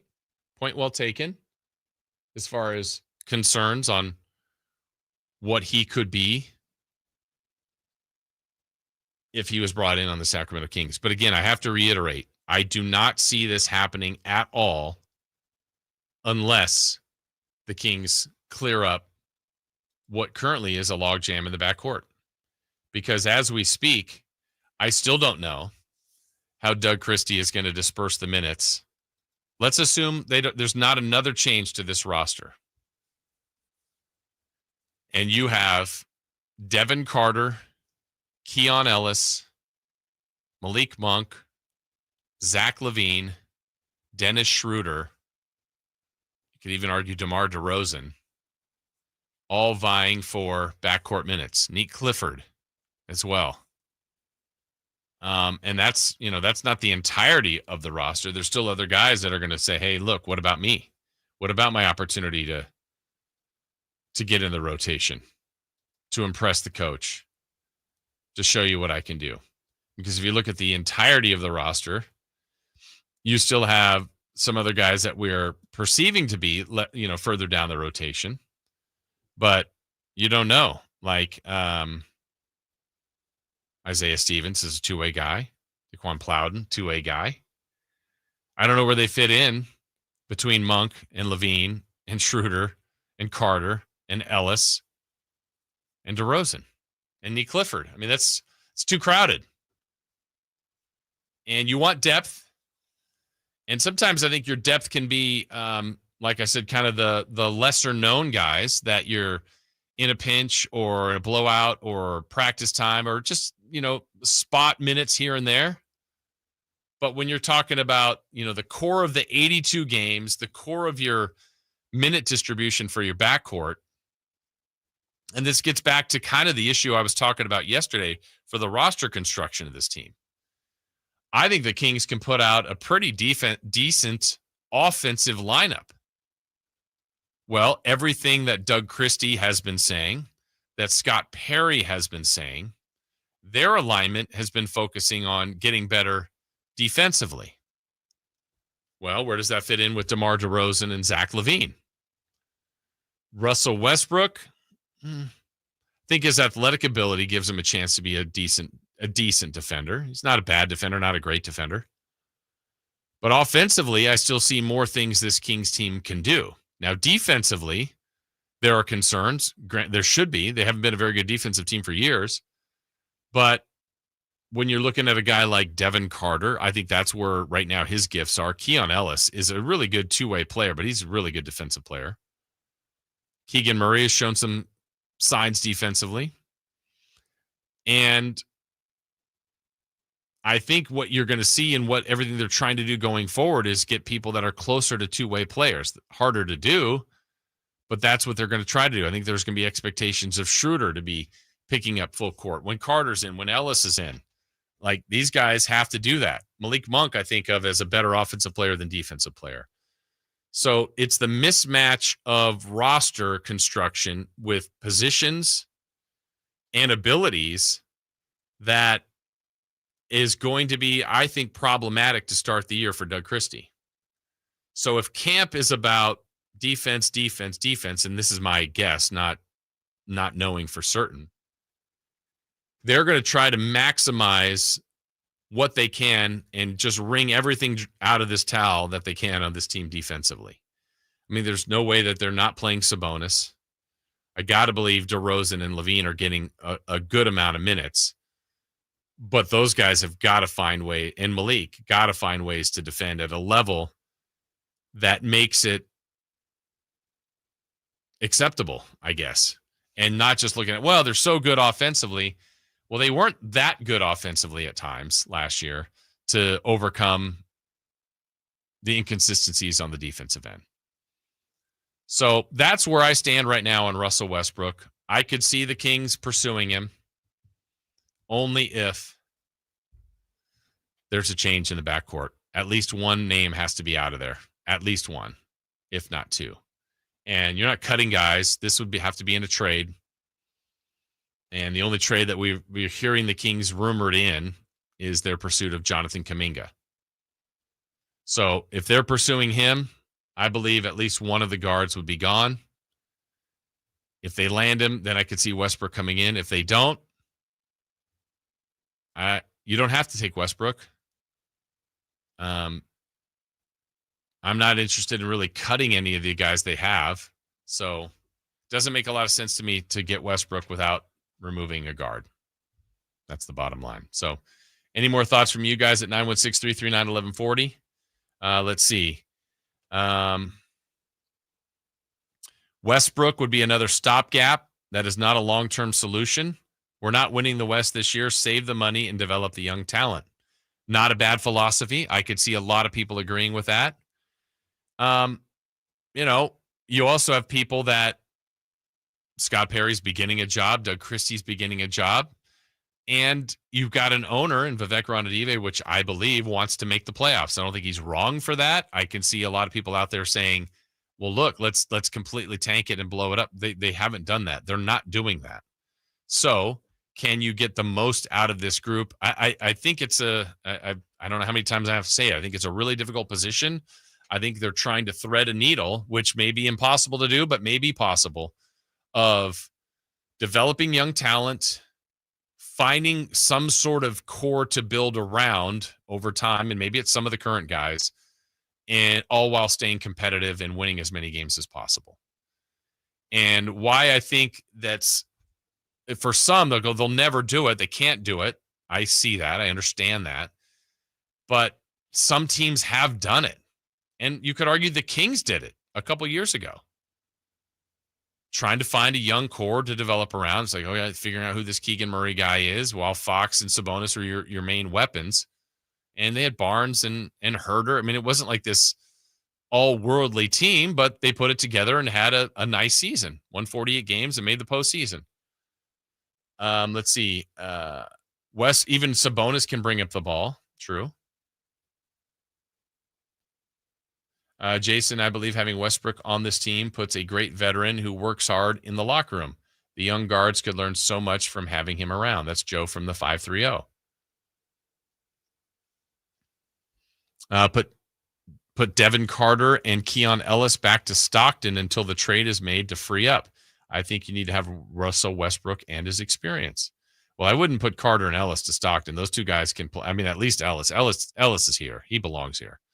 I think Carter defensively, I think he's there. I really do. Watching him a lot last year, certainly in Vegas. I know it's the summer league, but he's physical. He's a good rebounding guard.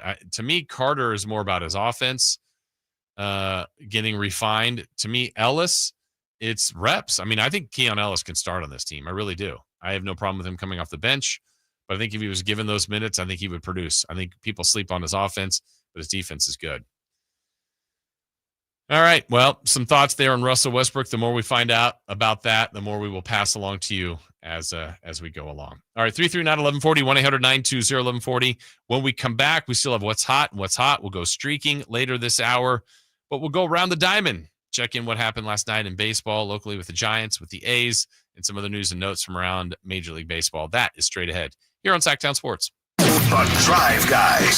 Somebody from the 916, Whitey, tell me the last time we had an athletic front court. JK and Keegan Murray, a top 10 power forward, small forward combo. You buying that? No, you can. Why you give me that 10? I mean, let's slow down. He's not even here yet. Right. He doesn't even play here.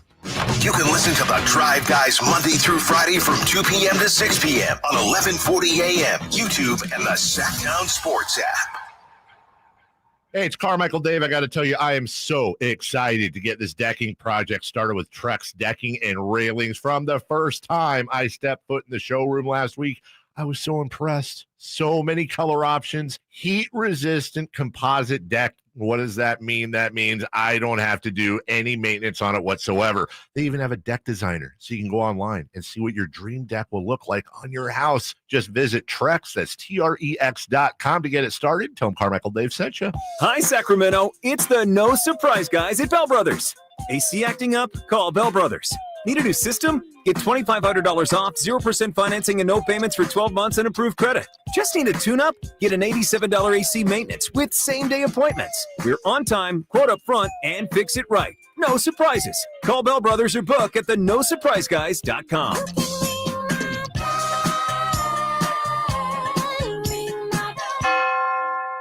Get ready for the return of record-breaking speed. Saturday, August 23rd, the Johnny Brazil Memorial roars into Stockton 99 Speedway for a night of legendary racing. Speed Tour Super Modified to unleash mind-blowing horsepower and more. Gates at 5, racing at 7. Tickets start at just $20 at StockTon99.com. Be there.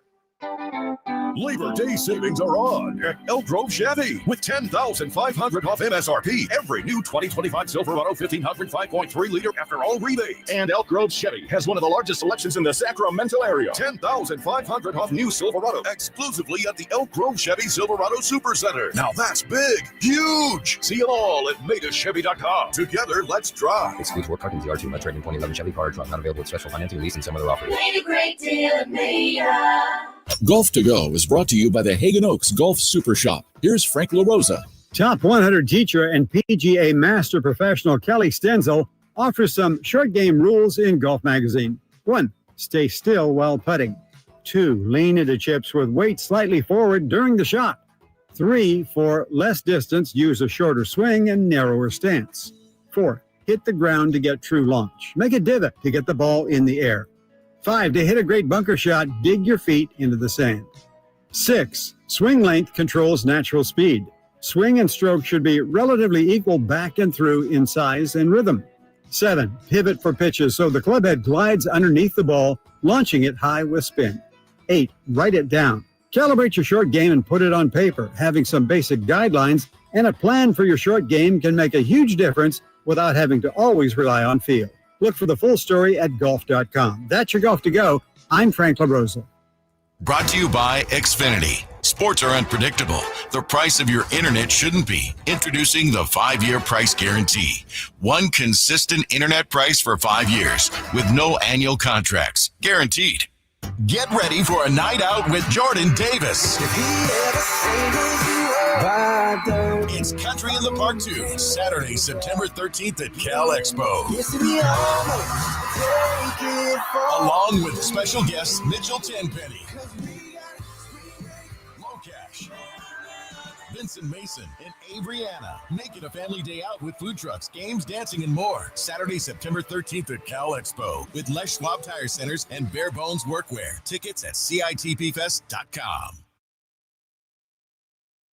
The Carmichael Dave Show with Jason Ross. Throwing things at or onto a field or court can seriously injure people, unless it's that hockey thing where you throw the teddy bears on the ring. So they all get collected and given to kids. All of them? No bear left behind. You can listen to the Carmichael Dave Show with Jason Ross Monday through Friday from 6 a.m. to 10 a.m. on 1140 a.m.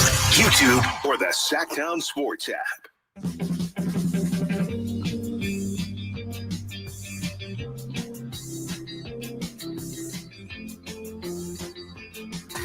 Carmichael Dave. He has very good sources, and he just kind of tells it as it is and gets to the point. Jason Ross. He has a lot of pretty smart things to say. He's good at what he does. On Sacktown Sports.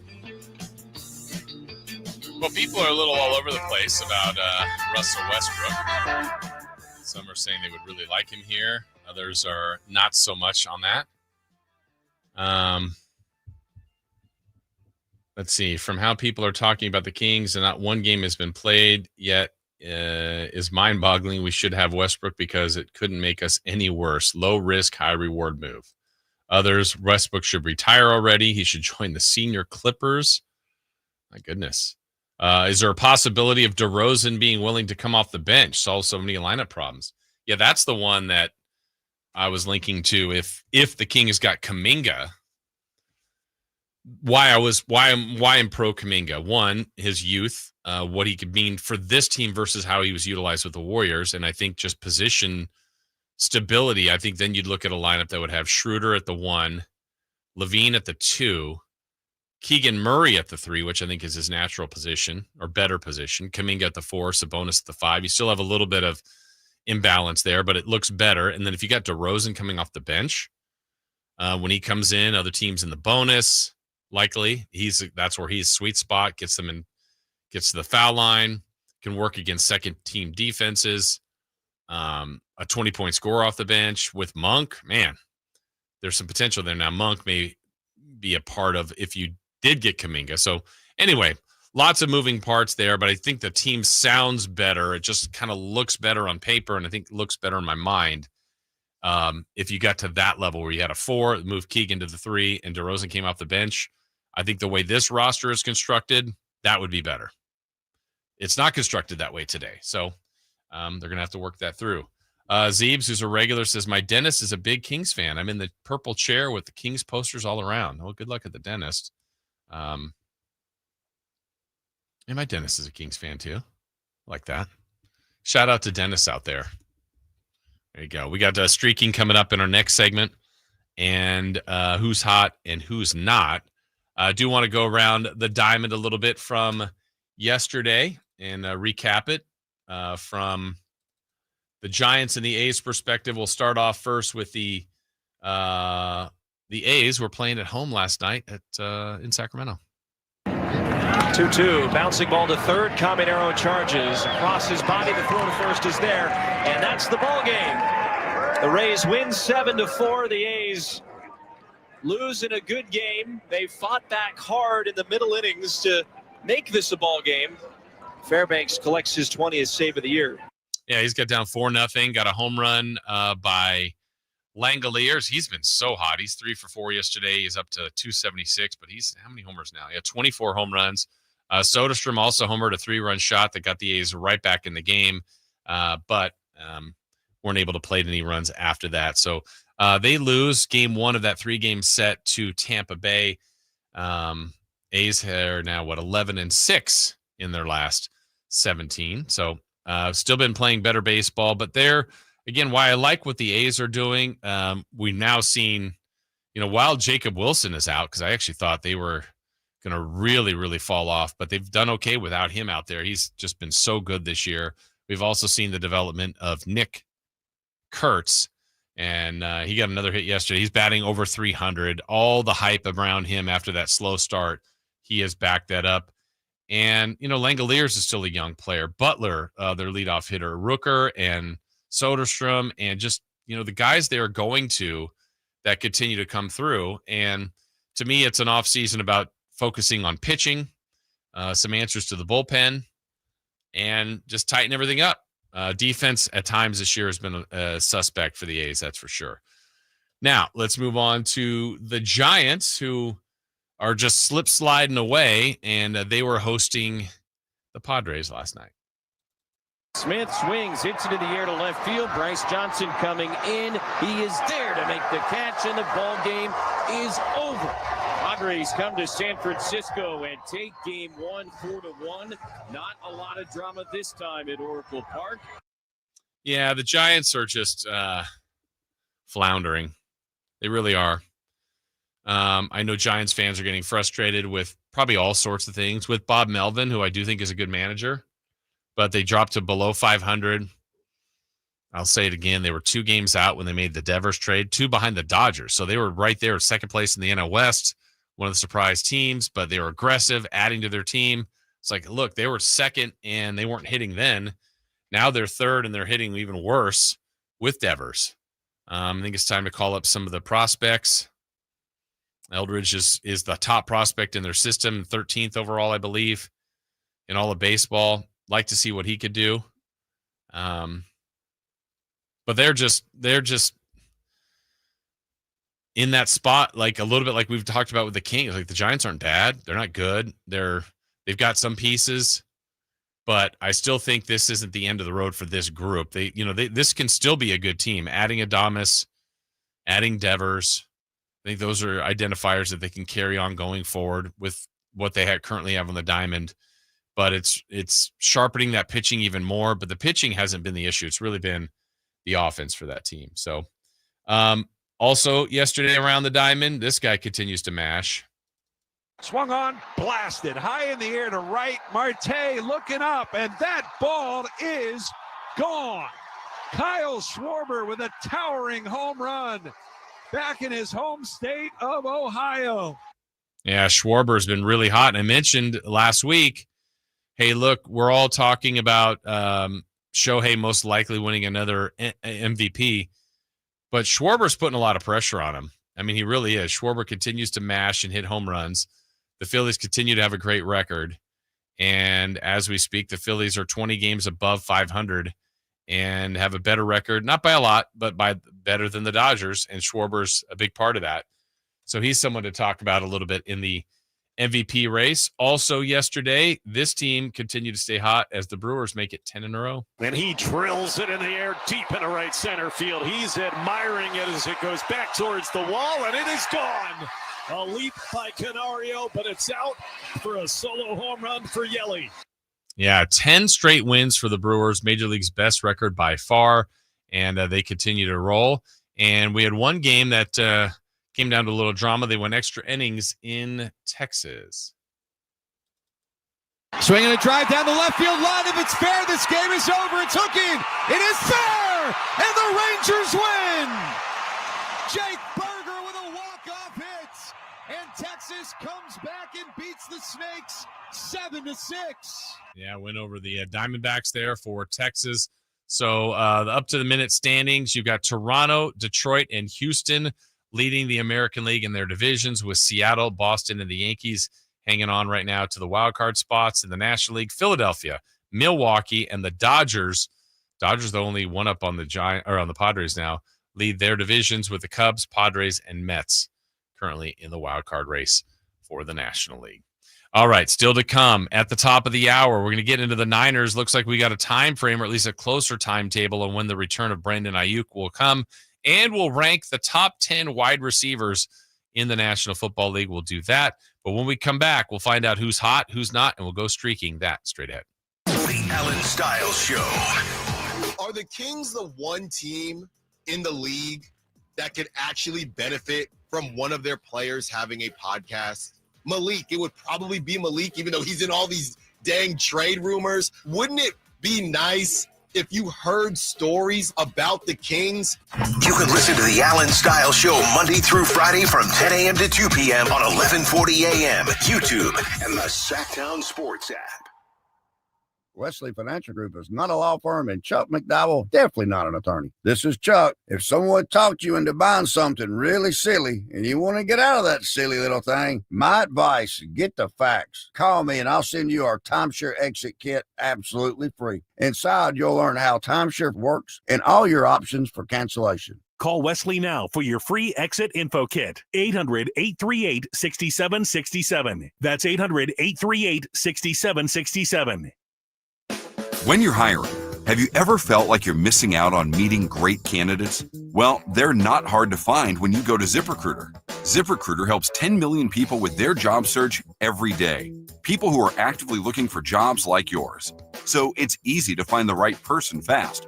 4 out of 5 employers who post on ZipRecruiter get a quality candidate within the first day. Try ZipRecruiter for free at ZipRecruiter.com/free. That's ZipRecruiter.com/free. Summer's here. Get ready for backyard barbecues, trips to the pool, and COVID-19. That's right. COVID isn't taking this summer off and can actually spread year-round. I'm Dr. Simone Wiles, and as an infectious disease expert, I know my patients are often surprised by this fact.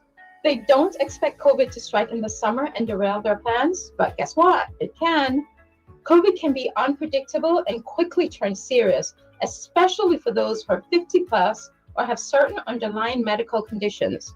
The good news is that if you start feeling sick or test positive, you don't need to wait it out. Prescription medications exist to treat COVID for certain people. If you catch COVID this summer, don't delay. Ask your doctor if prescription medication is right for you. Learn more at PfizerForAll.com/COVID-19. This message is sponsored by Pfizer.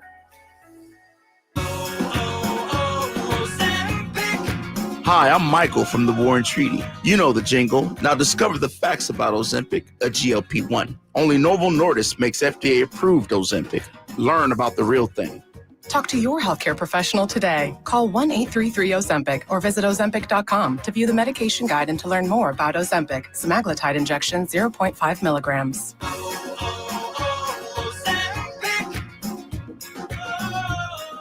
This is the story of the one. As a safety manager at a manufacturing plant, he does everything he can to keep his coworkers safe. From finding ways to reduce risks to keeping safety supplies in stock. And for that, he relies on Grainger.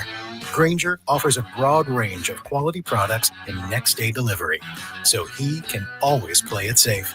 Call 1-800-GRAINGER, click Grainger.com, or just stop by. Grainger, for the ones who get it done. Hi, I'm Frank LaRosa with Golf to Go. I love spending a day on the golf course with invited friends, but not with uninvited mosquitoes, which can carry serious diseases like West Nile virus. Don't let mosquito bites ruin your round or your health. Stay safe while playing golf, hiking, or enjoying the outdoors with family. Defend yourself with insect repellent. For tips about your golf game, listen for Golf to Go. But for more tips on protecting yourself and your home from mosquitoes, visit fightthebite.net. What's hot and what's not. Brought to you by American Energy Heat and Air, making the uncomfortable comfortable. Head to AmericanEnergyAir.com to find out more. What's hot? Yeah, hot. Real hot. And what's not? It's not good. Brought to you by American Energy Heating and Air, Sacramento's complete heating and cooling company, and second opinion partner.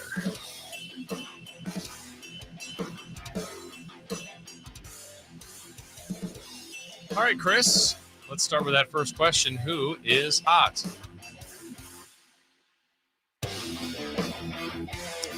Well, we talked about them earlier today, and that is the Milwaukee Brewers. Milwaukee Brewers. Yeah. They beat the Pirates yesterday 7-1. 10-game winning streak right now. Is this their only 10-game winning streak this season? I don't think so. Oh, it's their second 10-game winning streak this season. They currently are leading the NL Central 6.5 games ahead of the Cubs. Ooh. Do you believe in the Brew Crew? And they are 74 wins. No one's even really close to them in wins. No, easily got it. 30 games above 500, 40-20 at home. They are cooking. They're hot. All right. Well, they're hot. So somebody must not be hot. Who's not? The New York Mets. Got it. Yes. They are on a 7-game losing streak. They've only won 1 game in their last 10. 6 behind the Phillies for first in the National League East and barely hanging on to a wild card spot. Poor Mets. Poor Metropolitans. Where would you rather go? To a game in Milwaukee or a game in New York? New York. Yeah. Because there's more to do there overall, or just? Actually, I'll say Milwaukee. Oh, switch it up. This is a 45-minute drive to Chicago. And up through and around. Coming back in through Chicago. Oh, my goodness. What movie was that? We just saw like 2 breaks ago in there, a commercial, something Spike Lee and Denzel are part of. Oh, I didn't see what the name of it is. Okay. Yeah. But it's on Apple TV. Yeah. I think we're getting better. To me, I should say my stigma, like if a movie's going to like Netflix or Hulu or Apple TV or Peacock first, I'm like, uh-oh, why? Yeah. But I mean, I'm trying to think of the best one I've seen of those. Now, some of those have just been pleasant surprises, but like, what was the one I saw? It was Paramount. I think it was Will Ferrell and Reese Witherspoon. And I'd seen the preview. I go, okay, well, I like both. This is going to be good. It's okay. It's like there's 2 different weddings at the same time and whatever. It's their kids getting married, and not to each other, but yeah. Did you ever see that one? I did not. Yeah, it's fine. I did not. You did not? Yeah. All right. Well, I haven't seen Denzel in a while. He is looking pretty old. Hey. He was on what's on right now? Get Up or First Take? That's First Take, I think. Well, you want to do I know it's not his birthday today, but what's your celebrity birthday guess on Denzel? 71. Right on. Oh, really? Yeah. I was like, wait, what? Yeah, he's 71. Good for Denzel. Good for Denzel. All right. Let's clean up a few texts here. Let's see.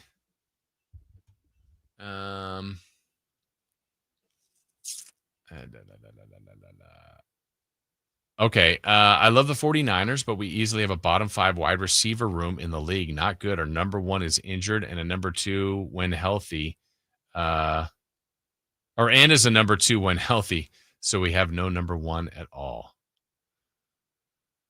The Wrong Misty with Adam Sandler was good. Was released on Netflix. Is that the name of it? The Wrong Missy? Okay, it says Misty, but yeah, it's with David Spade and I mean produced by Sandler. I don't think he was in it. Okay, I did not see that or even hear that. Was that good? Did you see it? Yeah, I liked it. Lauren Lapkus, that's who I was thinking of. She's hilarious. What's it called? The Wrong Missy. Missy. Okay, what's the premise of that one? David Spade has like a date with Lauren Lapkus that's really bad. Then he has a date with another woman that's really good. Then he's going to some like retreat in Hawaii. So the one he had the really good date with, he hit her up to say like, hey, would you want to go to Hawaii? And he asked the wrong Missy. Oh, I got you. Oh, and it's 2020. I thought it was just new. Okay. So it's been out a while. Oh, Nick Swartz is in it. He and Adam Sandler obviously are close. They have a lot of movies together. Oh yeah, Lauren Lapkus. Okay. All right. Maybe I'll check that one out. What else do we have here? Let's see. I believe this is from yesterday, if I'm not mistaken. It is, and it's going to tie into streaking. So I'll read this text in a moment. Let's do it. Let's go streaking. It's time to go streaking. We're going streaking!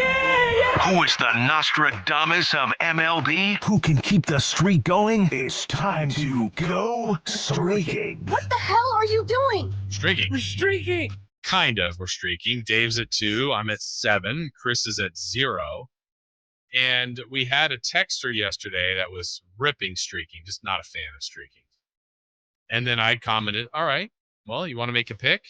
And they didn't waste any time, and they made a pick. And wanted to point out that their name was Alan with 1 L. And Alan with 1 L gave us a fan pick and took Ellie De La Cruz. Ellie De La Cruz got up 4 times yesterday, and Ellie De La Cruz got 0 hits. It was great. How's that feel, Alan? I don't like streaking. Well, I want to play. Okay, you play. Now we know why he doesn't like it. Alan now has said, now I understand the pain of streaking. There it is.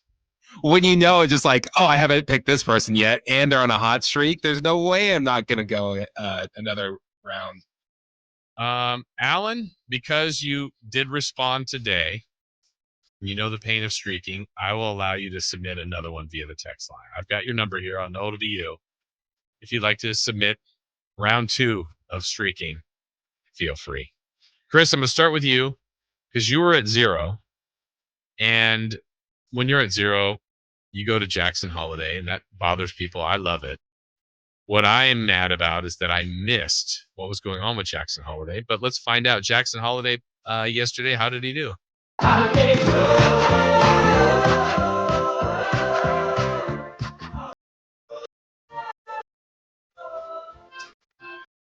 So that is a song that you play when Jackson Holiday gets rained out, when they don't play.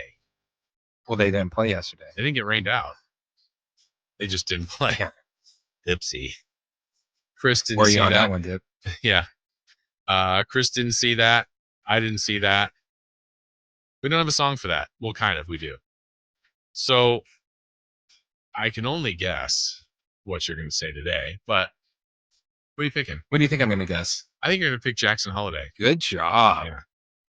All right. Dave was at 2, trying to get to 3. And Dave took Shohei Ohtani. Shohei Ohtani and the Dodgers lost yesterday.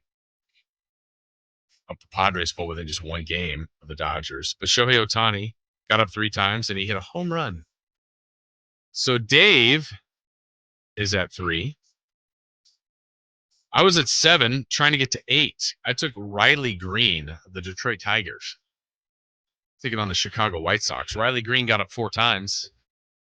Riley Green got a double, 1 hit. So now I'm at 8. Starting to feel the heat. The heat is coming on. I've asked Dave for a streak pick. He must be fishing right now. Has not submitted his yet. But the pressure is on me to get a hit today. Oh, good for you. And I don't want a hit. I want a home run. When I want a home run, I'm going to the source. He's not hit very well lately. I don't know. Cal Raleigh's been doing pretty good. He's not hit a home run in a while. I think he's hit one recently. So I'm going for the one hell of a model American. Dude, Cal Raleigh's still doing good. I'm taking Aaron Raleigh? Judge. Oh. Who's Cal Raleigh? Gonna win the MVP in the AL this year. Never heard of him. I mean, what have they done lately? Oh, win every game, basically. All right. Aaron Judge. Judgy is struggling.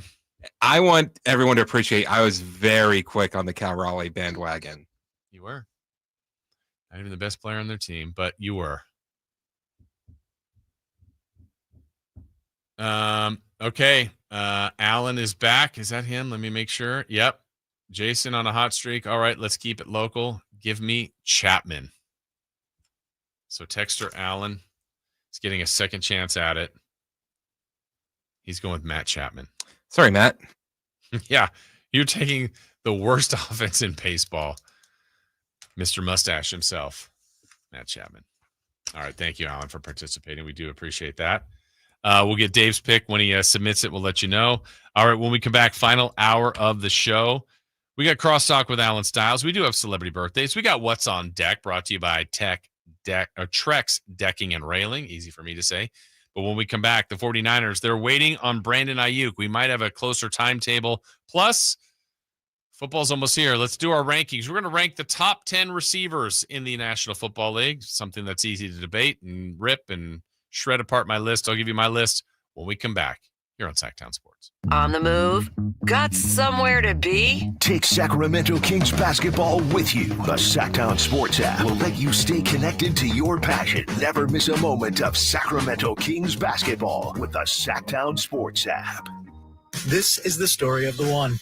As a safety manager at a manufacturing plant, he does everything he can to keep his coworkers safe.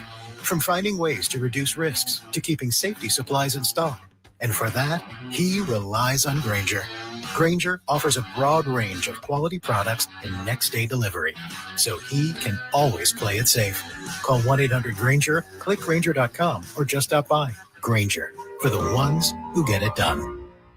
Come check out Capital Casino, Sacramento's #1 poker room with the most variety of table games in the region in a safe and friendly environment. Plenty of well-lit parking available, conveniently located in downtown Sacramento. And remember, Capital Casino has the best food, the best service, and the best action. 411 North 16th Street in downtown Sacramento. For more information, log on to capital-casino.com, and please gamble responsibly. 1-800-GAMBLER. I'm Ken Korak with your Green and Gold Report, brought to you by Xfinity, introducing the 5-year price guarantee. One internet price, 5 years guaranteed. Well, the accolades keep coming in for A's first baseman Nick Kurtz. Based on batting almost 400 with a slugging percentage of nearly 1,000 in July, he becomes the 10th player to be named Player of the Month and Rookie of the Month in the same calendar month, joining the likes of Buster Posey, Mike Trout, and Aaron Judge. Welcome to Dugout Radio, the undisputed home of Boomtown Baseball. The Wi-Fi is booming with Xfinity, baby. Our next caller is Stacy. How do you stay locked in on every pitch and play? We stream it all live on Xfinity Internet with low lag, 99.99% network reliability, and speeds faster than a base runner beating the throw to home plate. I stream on my TV, tablets, even my smart fridge. Smart fridge? With all those games, we gotta refuel. Stream live baseball with Wi-Fi built for the biggest moments. Xfinity. Restrictions apply. Actual speeds vary, not guaranteed. Get ready for a night out with Jordan Davis. It's Country in the Park 2, Saturday, September 13th at Cal Expo. Along with special guests Mitchell Tenpenny, Low Cash, Vincent Mason, and Averyana. Make it a family day out with food trucks, games, dancing, and more. Saturday, September 13th at Cal Expo with Les Schwab Tire Centers and Bare Bones Workwear. Tickets at CITPFest.com.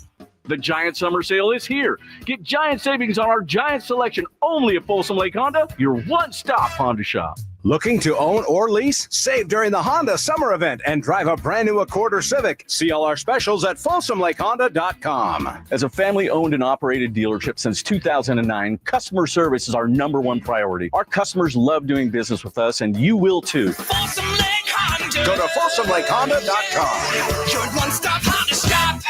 Your local sports leader in the 916. KHTK HD1 Sacramento, KYMX HD3 Sacramento. From the Power Business Technology Toshiba Studios, Sacktown Sports 1140.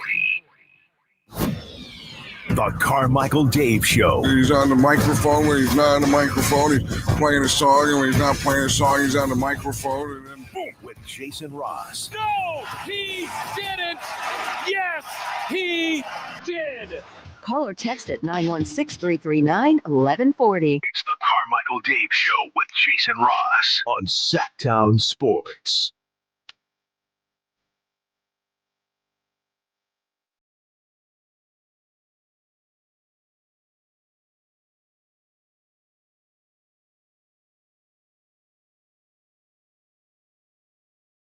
All right, final hour of today's show coming up at 10. Alan Stiles will be in. You got him for the next couple hours after that. And the Drive Guys this afternoon. Always a place you need to be right here at Sacktown Sports. We appreciate all of you that do take the time to like and subscribe us on our YouTube page. Certainly check out our website, all the hard work that Frankie and Brendan and Chris Watkins provide for you guys. Download the app, put us on a smart speaker, keep us locked in on your radio.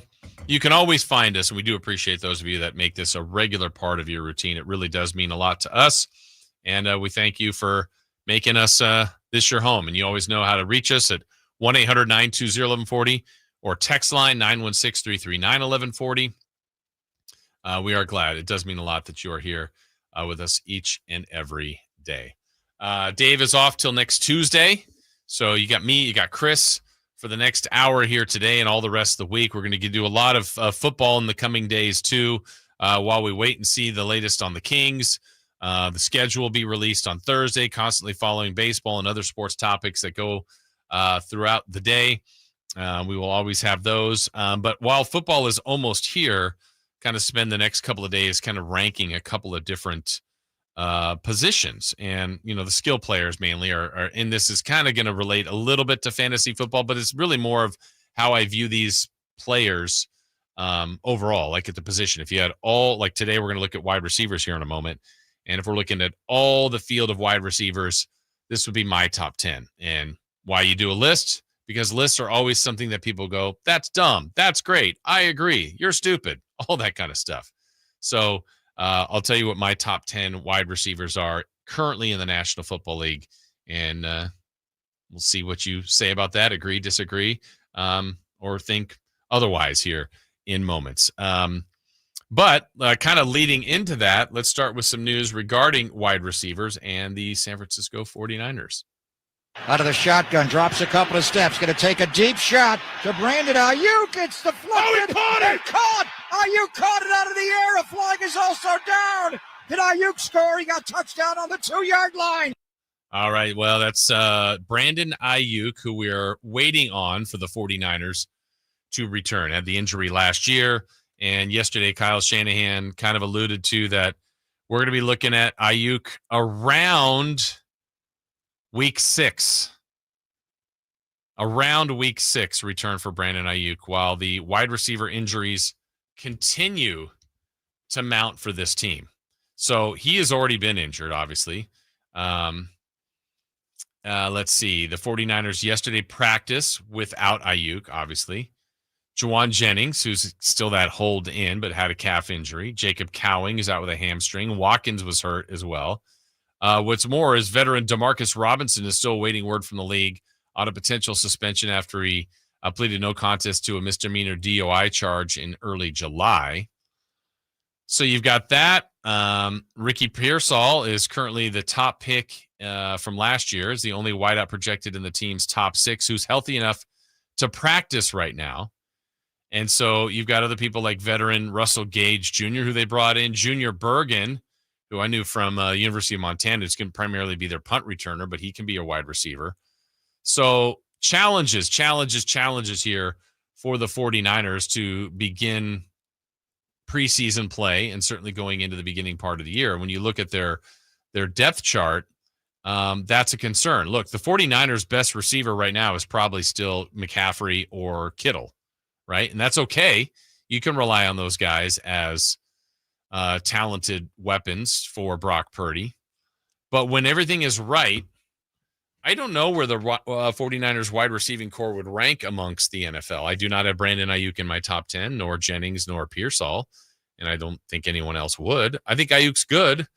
I think Aiyuk, to me, was the perfect receiver when everything was right. And when everything was right to me, like peak 49ers is when you still have Juszczyk as the fullback, when McCaffrey's running like an MVP, when Kittle is a threat, when Debo was a threat, and then Aiyuk can kind of just do his thing. Now, when he's going to be primarily wide receiver 1, when he's healthy, and if that is week 6, that's going to put more on Jennings and Pearsall to get open and to do their things as receivers and everyone else. But I still think the offense is balanced enough, but the whole thing hinges on Christian McCaffrey.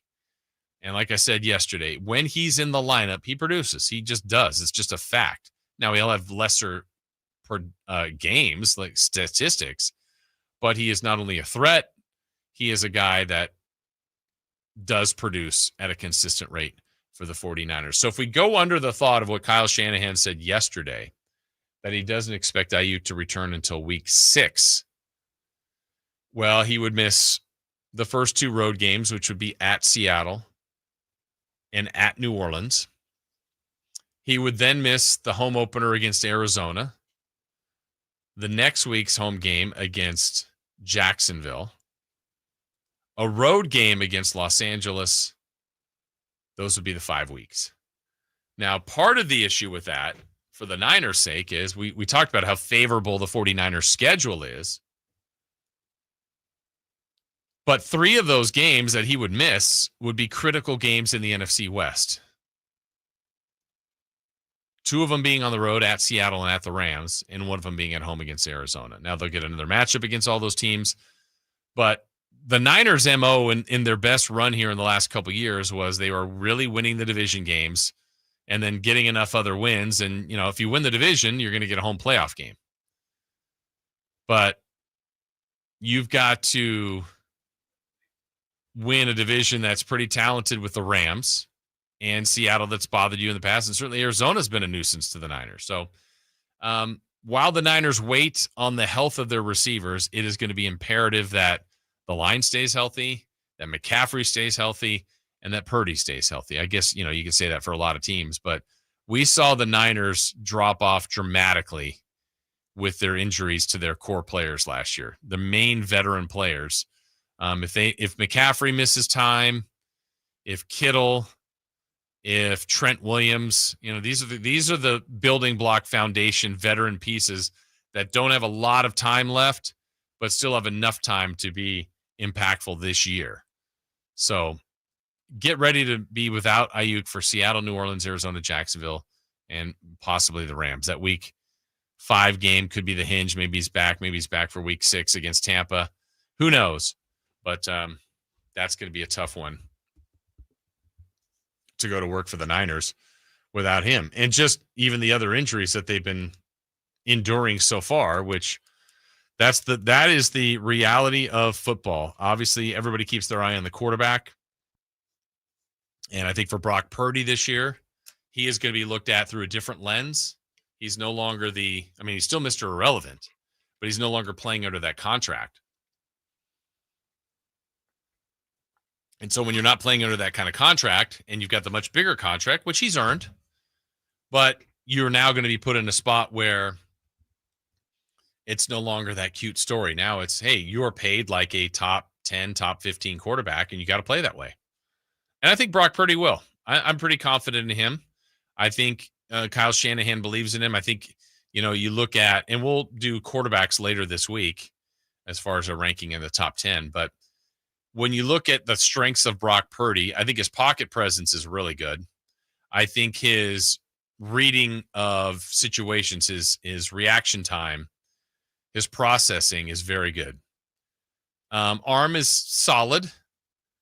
And, as long as he's got the weapons, I don't see why Brock Purdy won't be a guy that will be a one of the better quarterbacks in the NFL. Now we're dealing in tiers here with QBs because he is not in the Josh Allen, Lamar Jackson, Patrick Mahomes type of tier, and that's okay. I don't know that he has to be, but you don't want him dropping down multiple tiers where you're like, he's just another guy. You want Brock Purdy to be a guy that is responsible for that offense. And, where Jimmy Garoppolo was a guy that could execute the offense, run the offense, and the team was so good around him, I just never felt like Jimmy made a ton of plays on his own. I think he ran the playbook. When things were on schedule, he was just fine. But when you have to lead a comeback, when things are off schedule, when things get a little haywire, I think Brock Purdy's just better than him at that. And so we will see. He's not at the elite level, but he's at a good level. He's at a winning level. And so Brock Purdy has taken a team to the Super Bowl, and they were a few plays away from winning that Super Bowl. So I know he can do it. But really the Niners are not built like, to me, Josh Allen and Lamar Jackson. Lamar Jackson's got a pretty good team around him, but Josh Allen has carried the Bills in a lot of sense. Lamar Jackson has carried the Ravens in a lot of sense. Brock Purdy doesn't have to carry this team, but he'll be more responsible for a larger part of the team's success, I would say, this year and going forward for the 49ers. So there you go. While we wait on Brandon Aiyuk, thought it would be time to, we'll do running backs, we'll do quarterbacks this week, but I'm going to start with the wide receivers. And when you look at the wide receivers, I'm going to look up, statistics, let's just say from last year. And this isn't primarily how I did my list, but I wanted to go off of what I think are the 10 best wide receivers in the National Football League. For example, now this is a little bit eye-opening to me. I'm looking up just yardage last year in the top 10. And without giving up my list, I'm going to say 1, 2, 3, 4, 5, 6 of the top 10 leading receivers in yards I do not have in my top 10 for top 10 receivers. Let me go to catches, see if that number is reflected the same. 1, 2, 3, 4, 5, 6 as well. In receptions, I don't have. Now, touchdowns is a little different. Let's see. 1, 2, 3, 4, 5. Yeah, well, there was a bunch of guys tied for 9th, so that stretches out the list. But yeah, about 6 as well. So my list is guys who, if I were putting all of the wide receivers available to you in the National Football League, which 10 would you want? So if you want to come up with a list, feel free. But here's my list. I'm going to go from 10 to 1 on how I rank the wide receivers currently in the National Football League. Now, there are some people, some good receivers I left off of this list, and it was tough. Sometimes I feel like I'm more inclined to lean to players that have done it for a little bit longer. They don't have to be, aging veterans, though I have a couple of veterans in here. But if you did it 1 year, I'm keeping my eye on you. I might need you to do it for a second year to really validate, because there's guys that come in on the scene that have one great year, and then you're like, yeah, that was a good rookie year, but I don't think they're the guy that we thought they were after 1 year. And that happens a lot on the quarterback list as well. So let me go through it. Here's top 10 list of wide receivers according to me, from 10 to 1. At number 10, I think I have highlights for some of these guys. Let me see if I have a highlight for this one. No, I don't. At number 10 on my list, and he could be higher on yours, He's had a couple of good years in a row from a really good offense. And I was debating on putting a rookie, young player last year, Malik Neighbors, in here, but I didn't. But I'm going to have Amon-Ra St. Brown. I think he's really good. Really good. Monster year last year, 115 catches, 1,200 yards, 12 touchdowns in a great offense. Some might argue he should be higher, but I have him at number 10. At number 9, and what's interesting is he had to deal with some injuries last year, and at times hasn't always been considered the number one receiver on that team. But I think Puka Nacua is really good. I have him as my number 9 receiver. So Amon-Ra St. Brown at 10. Number 9, Puka Nacua. Let's get to number 8. This guy, terrific year last year. So much so that he's holding out at the moment. He's out to the right, 2 wide receivers to the left. Here's the snap. Arizona bridge 4, plenty of time for Jayden. Throws over to the middle, into the end zone. That is caught! Touchdown! Touchdown, Washington! Terry McLaurin, back-to-back weeks for a score in the 4th. Yeah, Terry McLaurin had an amazing year last year. 82 catches, 1,000 yards, 13 touchdowns. Has been a really good wide receiver in the NFL. Has just been on a bad team for a while. Last year broke free. And I put Scary Terry at number 8. So again, 10, Amon-Ra St. Brown. 9, Puka Nacua. Number 8, Terry McLaurin. Let's go to number 7 as we continue to move up the list of what I consider the top 10 wide receivers in the National Football League. At number 7, he's reliable, trusted veteran from Tampa Bay. Now 2nd and goal from the 2-yard line. Far side hash moving left. Right under the pirate ship of that north end zone. Mayfield directing traffic. Trip receivers to the left. Looks that way, throws that way. In the end zone. Caught ball. Touchdown Tampa Bay. Mike Evans. Fire the cannons. Fire the cannons. Gene Deckerhoff on the call from the Tampa Bay Buccaneers radio network. Yeah, Mike Evans, again, got to 1,000 yards barely. 1,004.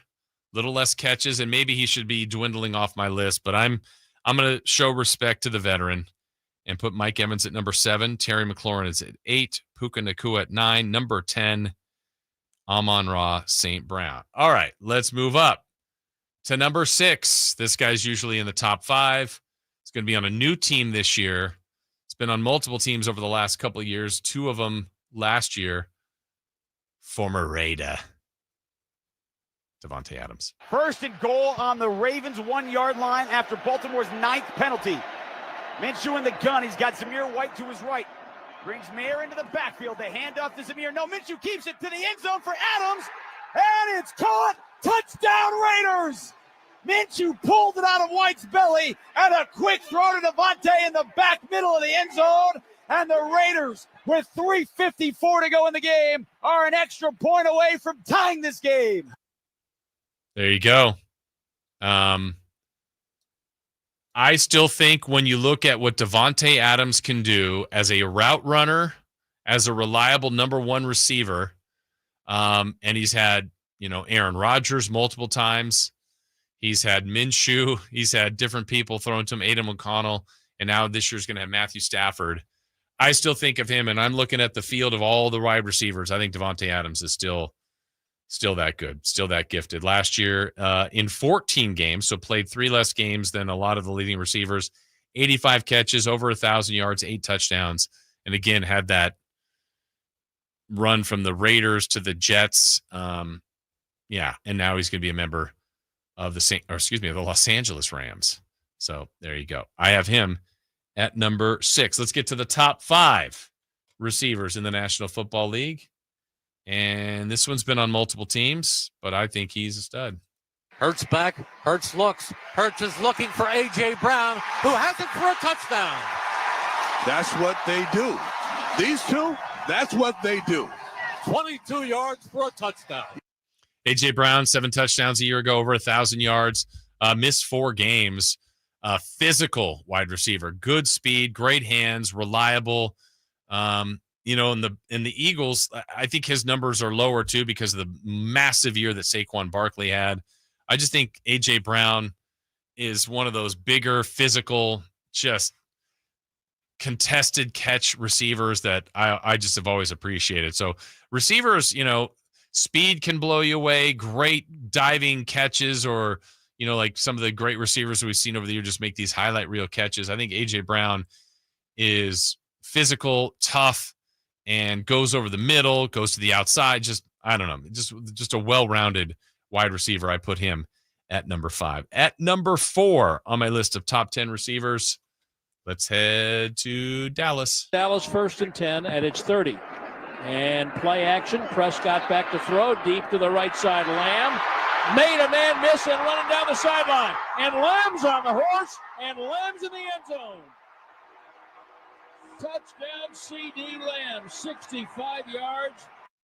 I don't know. I'm not sure if I'm overrating C.D. Lamb, but I have him at 4. That one I'm questioning myself a little bit, but I've always been a fan of his. I think he's a good receiver. He's got a lot of the elements I talked about. I know people that don't like the Cowboys may say, "Hey, rate him lower." I'm not a Cowboy fan, but it just felt right for me on my list. But now that I kind of revisit it, I wonder if I have him too high. But I'm going to put C.D. Lamb at 4, A.J. Brown at 5, Devontae Adams at 6, Mike Evans at 7, Terry McLaurin at 8, Puka Nacua at 9, and at number 10, Amon-Ra St. Brown. We get to number 3, and number 3 still is likely the fastest man in the league, Tyreek Hill. Tyreek Hill, I think, would be great in any offense. Was great with the Chiefs. Is great with the Dolphins. His speed is still electrifying. Good hands, but he's like the classic speedster, right? I mean, you're looking at a guy that you put out there, I think would make any quarterback better. It's tough to overthrow him. He could get separation and has produced, really. I just think it's hard to argue with Tyreek Hill being one of the best wide receivers in the National Football League. All right, now we get to the top 2. And to me, I think when I look at other people's thoughts on this, these two are pretty universally the 1 and 2.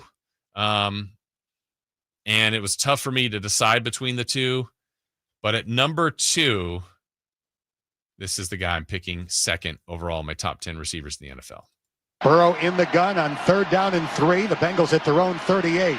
Joe looking, has lots of time. His pass caught at the 50 by Jamar Chase. Nice. Breaks the tackle, streaking down the far sideline. He's got 2 teammates to block, and he will take it to the house for a 63-yard Bengals touchdown. Unbelievable.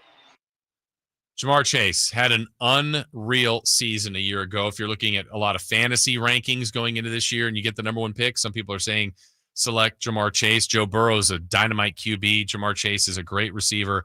Listen to these numbers from a year ago: 127 catches, 1,708 yards, and 17 touchdowns.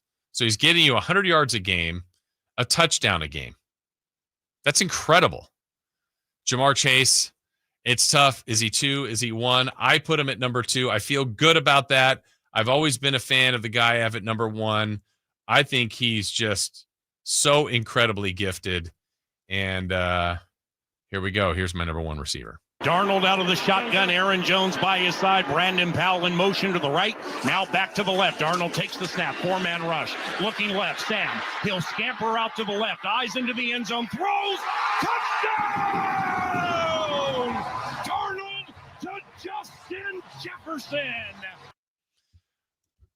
That's my preference. Justin Jefferson. It's like, who do you like better? They're both awesome. I think they're clearly 1 and 2. I think there is a little bit of a gap between 2 and 3. But I would pick, if I'm picking, and I've got the lot of receivers in front of me, I'm going to pick Justin Jefferson. I may regret that over Jamar Chase, but I think that's the field. I think it's a tier of 2 as far as the elite, and the rest, that's my list. So what do you think? Pick it apart, like it, dislike it. Who am I missing? I know there's other guys that I could take. Like I mentioned, I could pick a guy like Drake London in Atlanta, Cortland Sutton.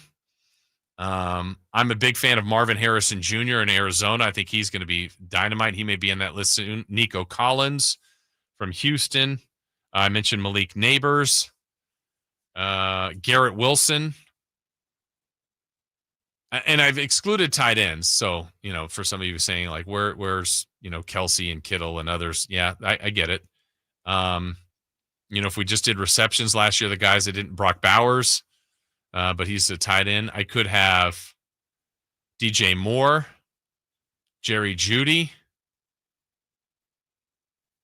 Ladd McConkey, said, but that's my list. So to recap it, 10, Amon-Ra St. Brown, 9, Puka Nacua, 8, Terry McLaurin, 7, Mike Evans, 6, Devontae Adams, 5, A.J. Brown, 4, C.D. Lamb, 3, Tyreek Hill, 2, Jamar Chase, and 1, Justin Jefferson.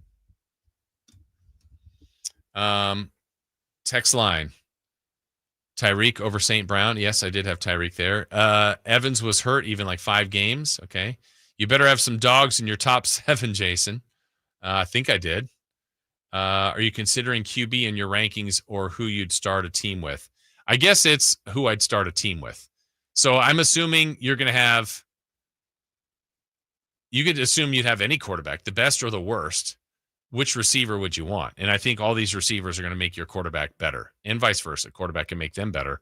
But if I had a terrible team and I had the 10th receiver and Amon-Ra St. Brown, I'd be happy with that. If I had a terrible quarterback and I had Puka Nacua, I'd be happy with that. So at the end, if Justin Jefferson has a terrible quarterback, which he's going to have a rookie QB this year, there's going to be some questions there. And maybe that's why some would rate Jefferson lower. I just think if I gave, I'll just pick Aaron Rodgers. I'm just picking just a quarterback in general is the quarterback for all of these receivers. I would feel good about my order about 10-1. He would throw open Tyreek Hill. He would throw open Justin Jefferson. He would throw open Terry McLaurin. He would be good with all those guys, and those guys would be on the right end of that quarterback. So that's how I did my list.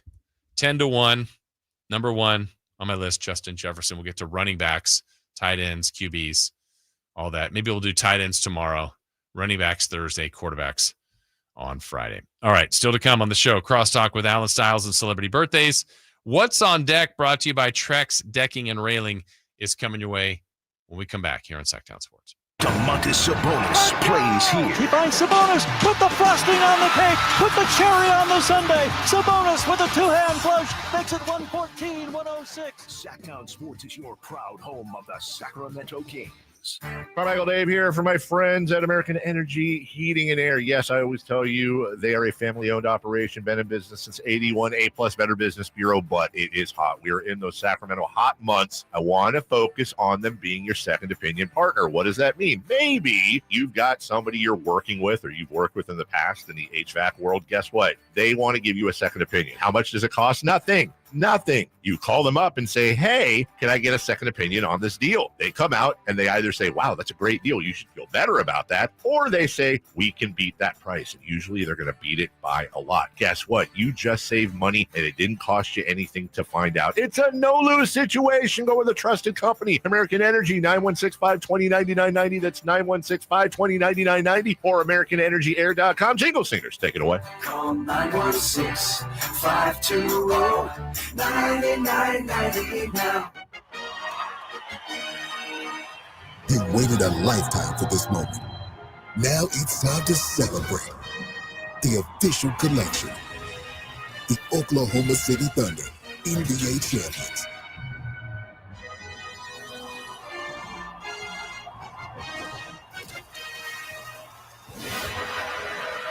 Available now at NBA Store.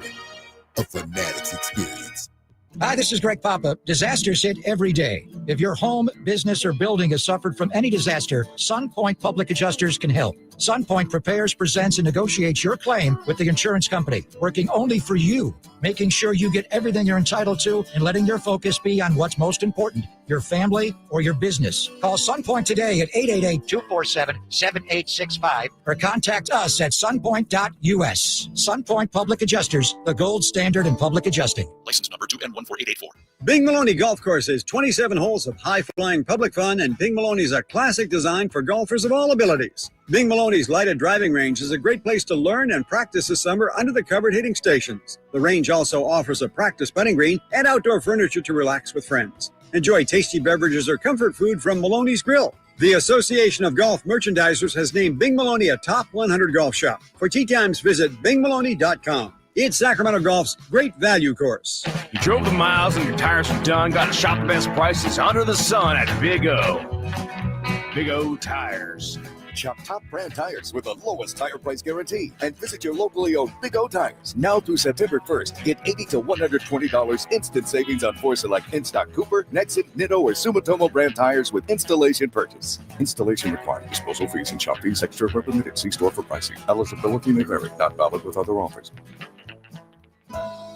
Labor Day, our annual celebration of workers and their achievements, was first observed in New York, and the first Monday in September became a national holiday in 1894. Hi, this is Frank LaRosa with a word about Naturewood Home Furnishings. Each year we commemorate Labor Day with parades, picnics, and family gatherings. And right now, Naturewood Home Furnishings is celebrating with their exceptional whole store Labor Day sale. Would you like to refresh your living room? Would you like to restyle your bedroom? Maybe you want to redesign your home office. No matter whether it's your dining room, kids' rooms, accents, or accessories, Naturewood's unique store-wide Labor Day sale offers savings in every department and savings on every brand like Stanton, Omnia, Stickley, Flex Steel, and all the rest of the award-winning furniture. When it comes right down to it, it's all about choices and always about quality.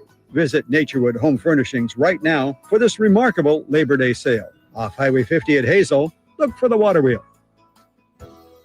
Get ready for a night out with Jordan Davis. It's Country in the Park 2, Saturday, September 13th at Cal Expo. Along with special guests Mitchell Tenpenny, Locash, Vincent Mason, and Abriana. Make it a family day out with food trucks, games, dancing, and more. Saturday, September 13th at Cal Expo with Les Schwab Tire Centers and Bare Bones Workwear. Tickets at CITPFest.com. Capital Casino, conveniently located on 411th North 16th Street in downtown Sacramento. Ladies and gentlemen, this is going to be fun. Yeah! It's time for What's on Deck. Brought to you by Trex Decking and Railing. Before we get to that, Chris, we have a new submission earlier in 3 for Madness. We were talking about potato wedges being reintroduced by KFC, which we didn't know they went away. Kyle was mentioning steak fries. We didn't mention steak fries. Your thoughts on steak fries? Meh. All right, let me get a list. I'm going to have you write this down. Steak wedges, even though they're in the same family. What else do we want to insert? Curly. What's the regular fry? Like just traditional? Yeah. Okay, traditional.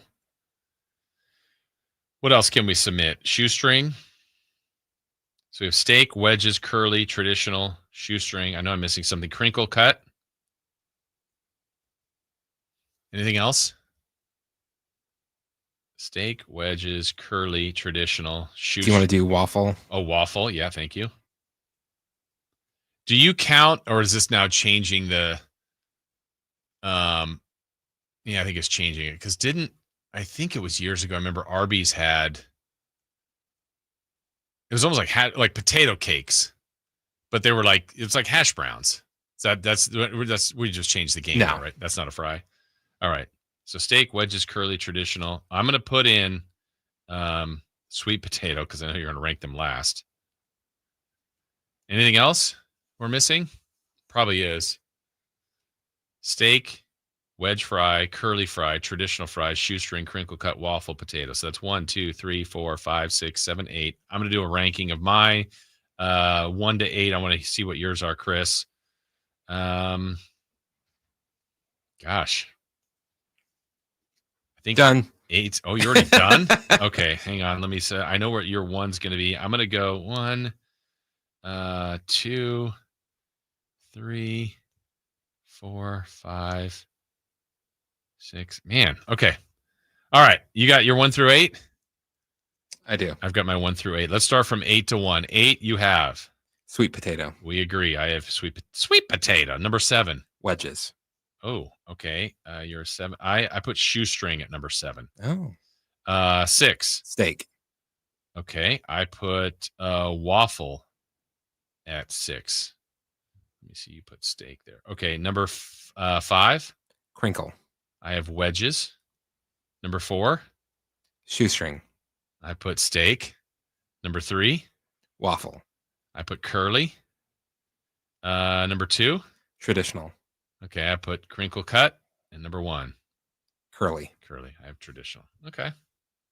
But I feel like 8 is like its own tier by itself. The rest are all pretty good. Oh, man. Now people are saying tots, but are those not No, fries? that doesn't count. That tots goes in the hash brown patty Yeah. thing. Okay. Because then like hash brown would be first. Would be first? I would say so. Okay. How about tots though? Tots, hash browns greater than tots? Tots sometimes are too much. In what way? Like if you get like a bunch of stuff on it and that it's good, but it feels like after like it a you get meal? like a plate of it, Yeah. like after a quarter, like, all right, I'm done. You This need is- like 10 tots or Yeah. something. All right. What are your thoughts on garlic fries? I love garlic fries. So this but is they have to be hot. Like you can't wait too long for well, them to fries cool in down. general have to be hot. No, but like I can eat like cool down fries. Curly fries, you could eat a cooler one. Yeah. Garlic fries, animal style. I've not had that. Mm. I don't think I've had a lot of like. There's no doubt garlic fries smell amazing. Like you could just, ooh, someone's got garlic fries. But I don't know if I've had a lot of them towards like dragon The breath. bad thing is like when you get to the end and you just have like all the garlic on its own and like the fries that it's slid off of, so it's Yeah. not sticking to. Like not quite the same. Let's see. I think Jasper's and Rancho Cordova has steak fries. Okay. Interesting. The tots are money. There you go. There was our rankings. All right. What's on deck? Brought to you by Trex Decking and Railing. We thank them. We still have to wait a little bit longer for football to return as far as preseason action. But we do have Major League Baseball on deck today. There'll be early baseball with the Mariners and the Orioles playing at 3:30. Locally, both the Giants and the A's are at home. Giants host the Padres. It is a nasty Nestor Cortez versus Robbie Ray. And then the A's will pitch Lopez versus Baz. And that might be a game you want to go to. Oh, explain. And as of right now, if you're to go on StubHub, you can get a seat for $9.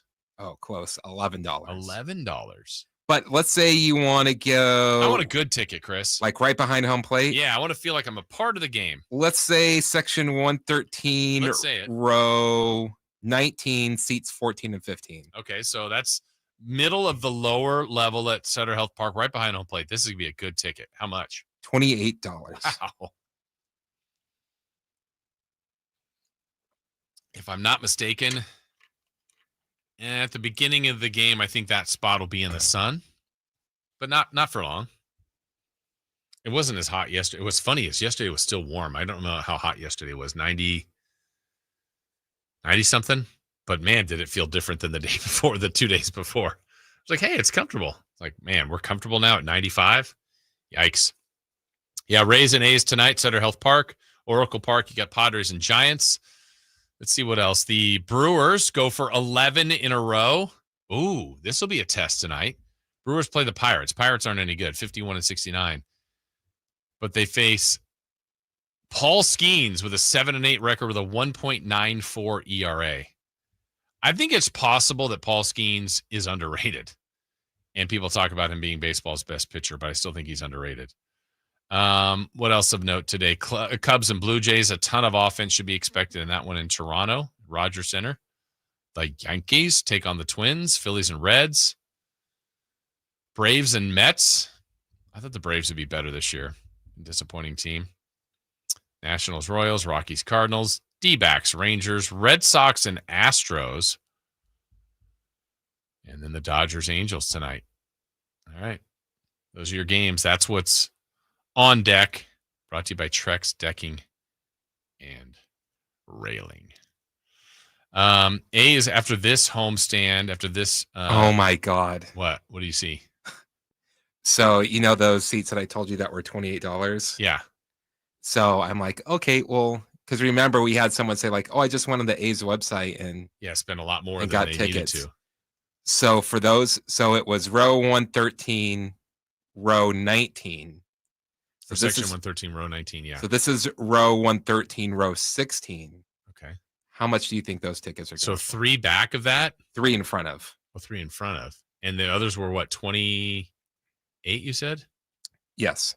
Well, it's catching your attention, so it's going to be something. I don't know. I'm going to say it's like $80. $80. Okay. And are you including the fees in that? Sure. Okay. Well, on the A's website, row one. This is from the A's website. Yes. Okay, sorry. No, I'm going to say 115. Very close. 112.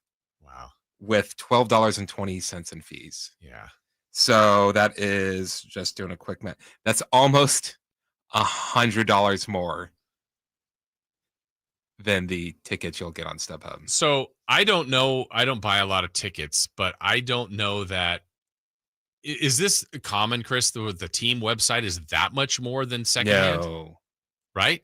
Like a lot of it, when I remember like stuff like this, it was like the last year or two of the Maloofs at Arc Arena when you could get in for like $6. Yeah. And that was secondhand market or team that was secondhand market. Yeah. So I would say for the majority of this year, if you bought off the team's website, you would be paying more, with maybe the exception. I don't know that I think these are the regular price tickets for these games. So I think if you wanted to go to the Giants game back on July 3rd, 4th, and 5th, I think that's the one time you might have saved money by buying from the team's website as opposed to the secondhand market. Because I bet the secondhand market, I know that one was higher. But right now, as you just said, you can get tickets for $11. You're not getting that from the team website. No, and that includes the fees too. $11 includes the fees? Wow. Like, let me do out some the door more price. research. So let's say you were to go to tonight's game. Let's say you were to go to tonight's game for, let's say, that $11 ticket. Okay. I'm just going to click on that. No, I think that includes the fees. Yeah, I just want to see how much the fees are, if they'll give me a. I think they're probably about $3 or $4. Yeah, the person's probably selling for like $7.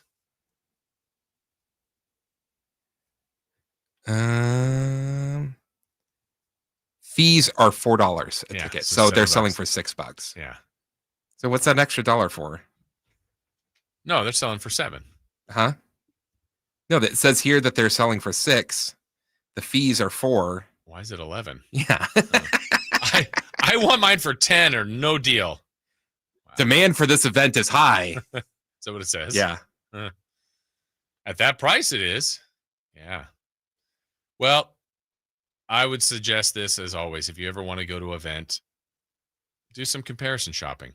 And like sometimes the team website will be beneficial for you. Sometimes it's not, though. I would say, like, if you really don't care, you might not even go to the game, but like maybe just stay around like the downtown West Sac area, because like an hour, half hour before the game, they like significantly drop. Yeah, because I'd rather have someone there for any kind of money than no one there, right? So, all right. Well, that's what's on deck. Again, thanks to our friends at Trex Decking and Railing. When we come back, final segment of today's show, Crosstalk with Alan Stiles, plus celebrity birthdays. Maybe.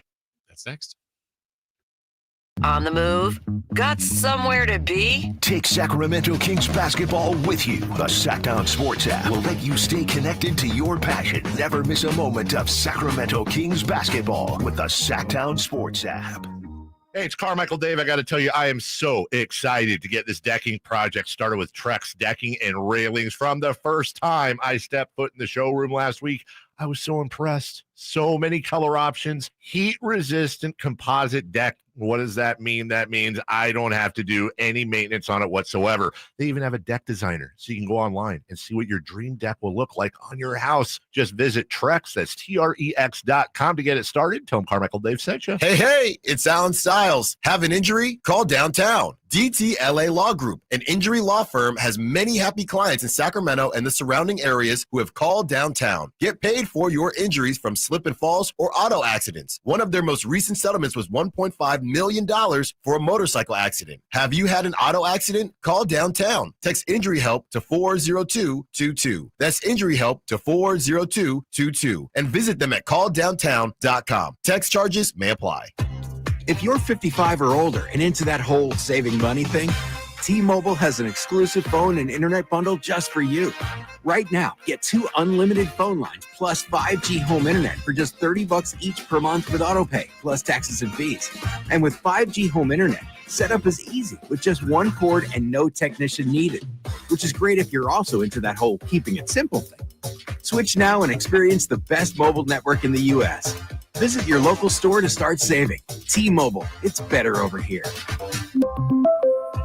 Based on analysis by Ookla Speed Test Intelligence data Q4 2024 to Q1 2025, Ookla trademarks used under license. Unlimited on our network. Customers on voice plan may notice speeds lower than other customers and further reduction if using more than 50 gigs a month due to data prioritization. Video streams and SD on this plan. Home internet pricing after $20 a monthly bill credit plus $5 per line without autopay. Debit or bank account required. See 5G device coverage and access details at T-Mobile.com.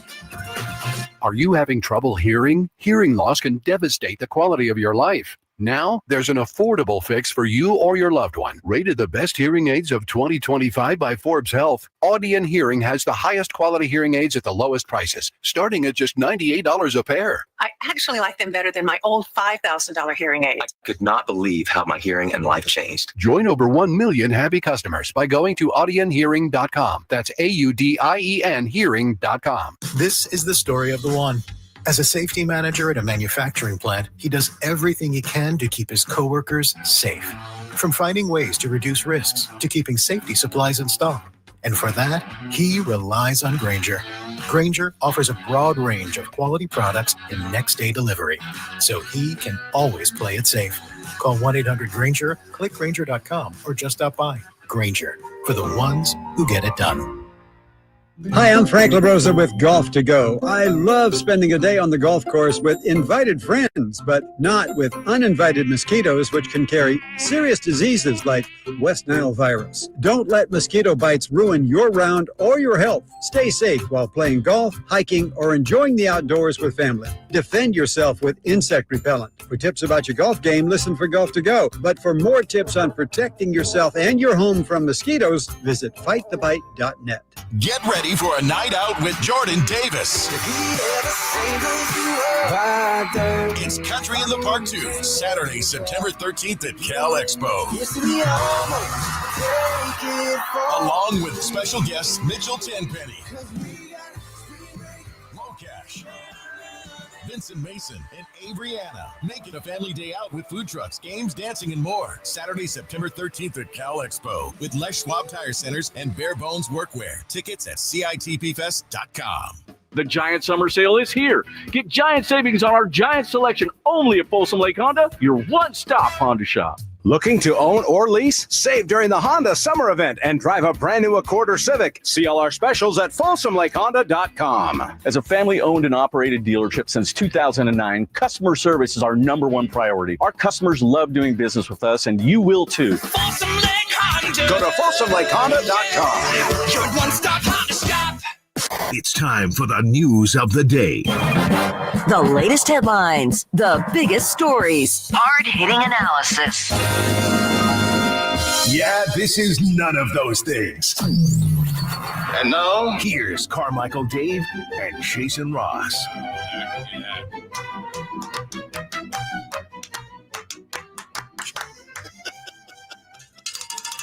Yeah.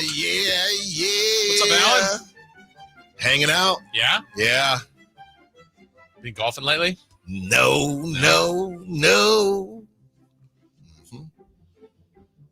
Mm-hmm.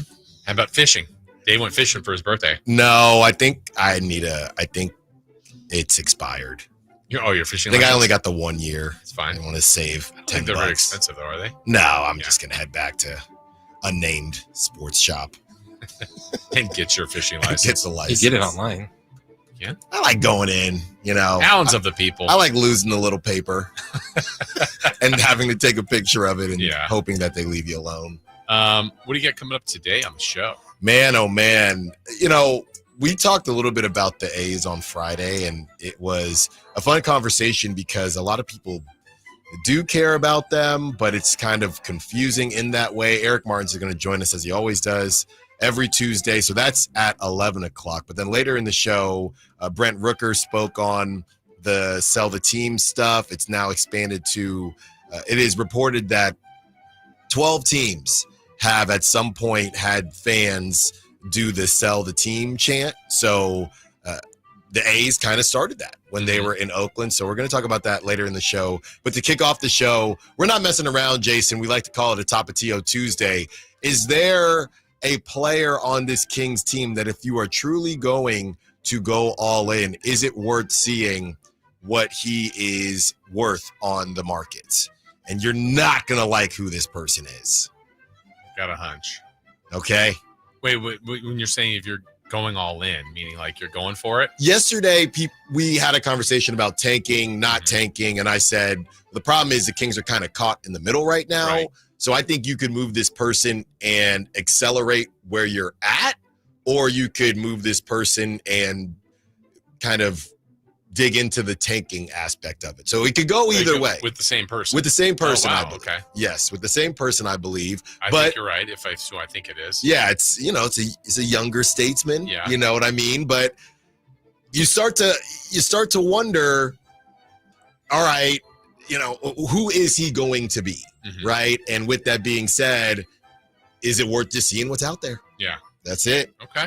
We'll see off air if you got the right person. I as you qualified it a little bit later, I don't know that I do.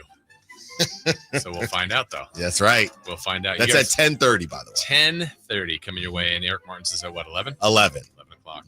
All right, it is time for celebrity birthdays. Which is brought to you by our friends at Crumble Cookies. Birthdays are meant to be spent with family and friends, and nothing brings family and friends together better than Crumble Cookies. All right, guys.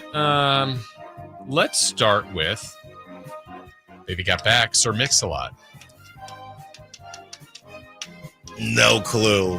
I'm going to say he likes big butts. Yeah. Well, he cannot lie. Where's his posse? It's on Broadway. Oh. I'm going to say probably be wrong and say 55.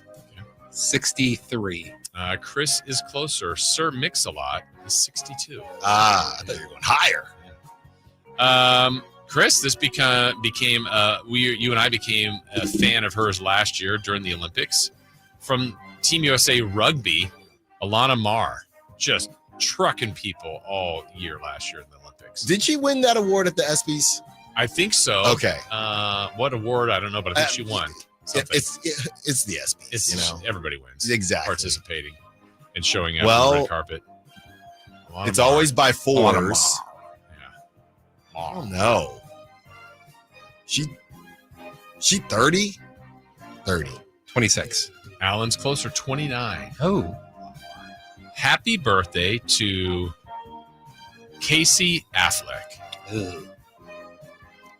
Brother? Yeah, Ben's brother. What's he been in? What's he been in? He was in Good Will Hunting.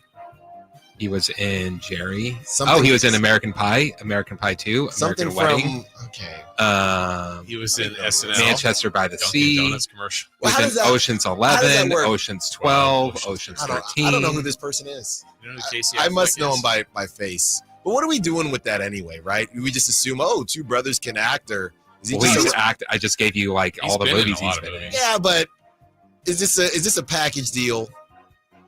I gave you many movies that he's not in with his brother. Yeah, I know who that is, but is this a package deal? I don't think he's really... Hey, let's get the Afflecks. I can't think of that many movies that they're in together. I can't either. No, but it's not about that. It's a name. It's Affleck. Affliction. I mean, I would say they made their name around the same time. One was with J-Lo. Which one? Casey. Oh, okay. How old is he, Chris? Casey Affleck is 54 years old. Come on. If you're going to be the Casey Affleck guy, then you got to know he's 50. He's 50 on the nose. We have a correct answer. Oh, wait. Yeah, we have a correct answer. Alan Stiles, 50 on the nose. You pretended you didn't know who he was. I know who Ben is. But Casey. Yeah, Casey. Happy birthday to Chris Middleton. Man. You might need to think about that. Might need to think about an expiring contract. He is probably younger than you think. I'm going to say 32. He's older than you think, 34. We have a correct answer, and it goes to Chris Berlog. Yeah, well. Chris knows Chris. He spells it with a K. He does. And, Don't you? Yeah, with a bond me.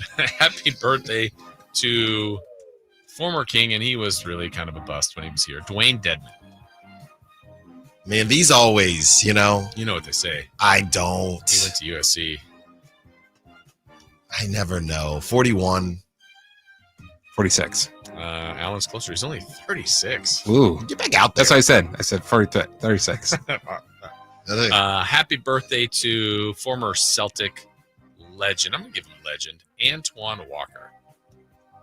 Yeah, I was in. I thought he was a good ball player. Paul Pierce, Antoine Walker guy. Yes, I really was. Is he in the 5s yet? Maybe. You know what they say.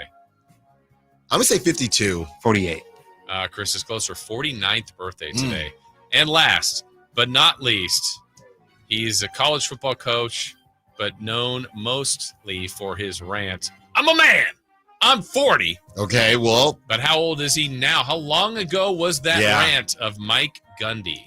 Yeah, if we do a little bit of math here, I'm going to take a flyer. I don't want to mess around too much. I just want to feel it. I'm going to say 53. 56.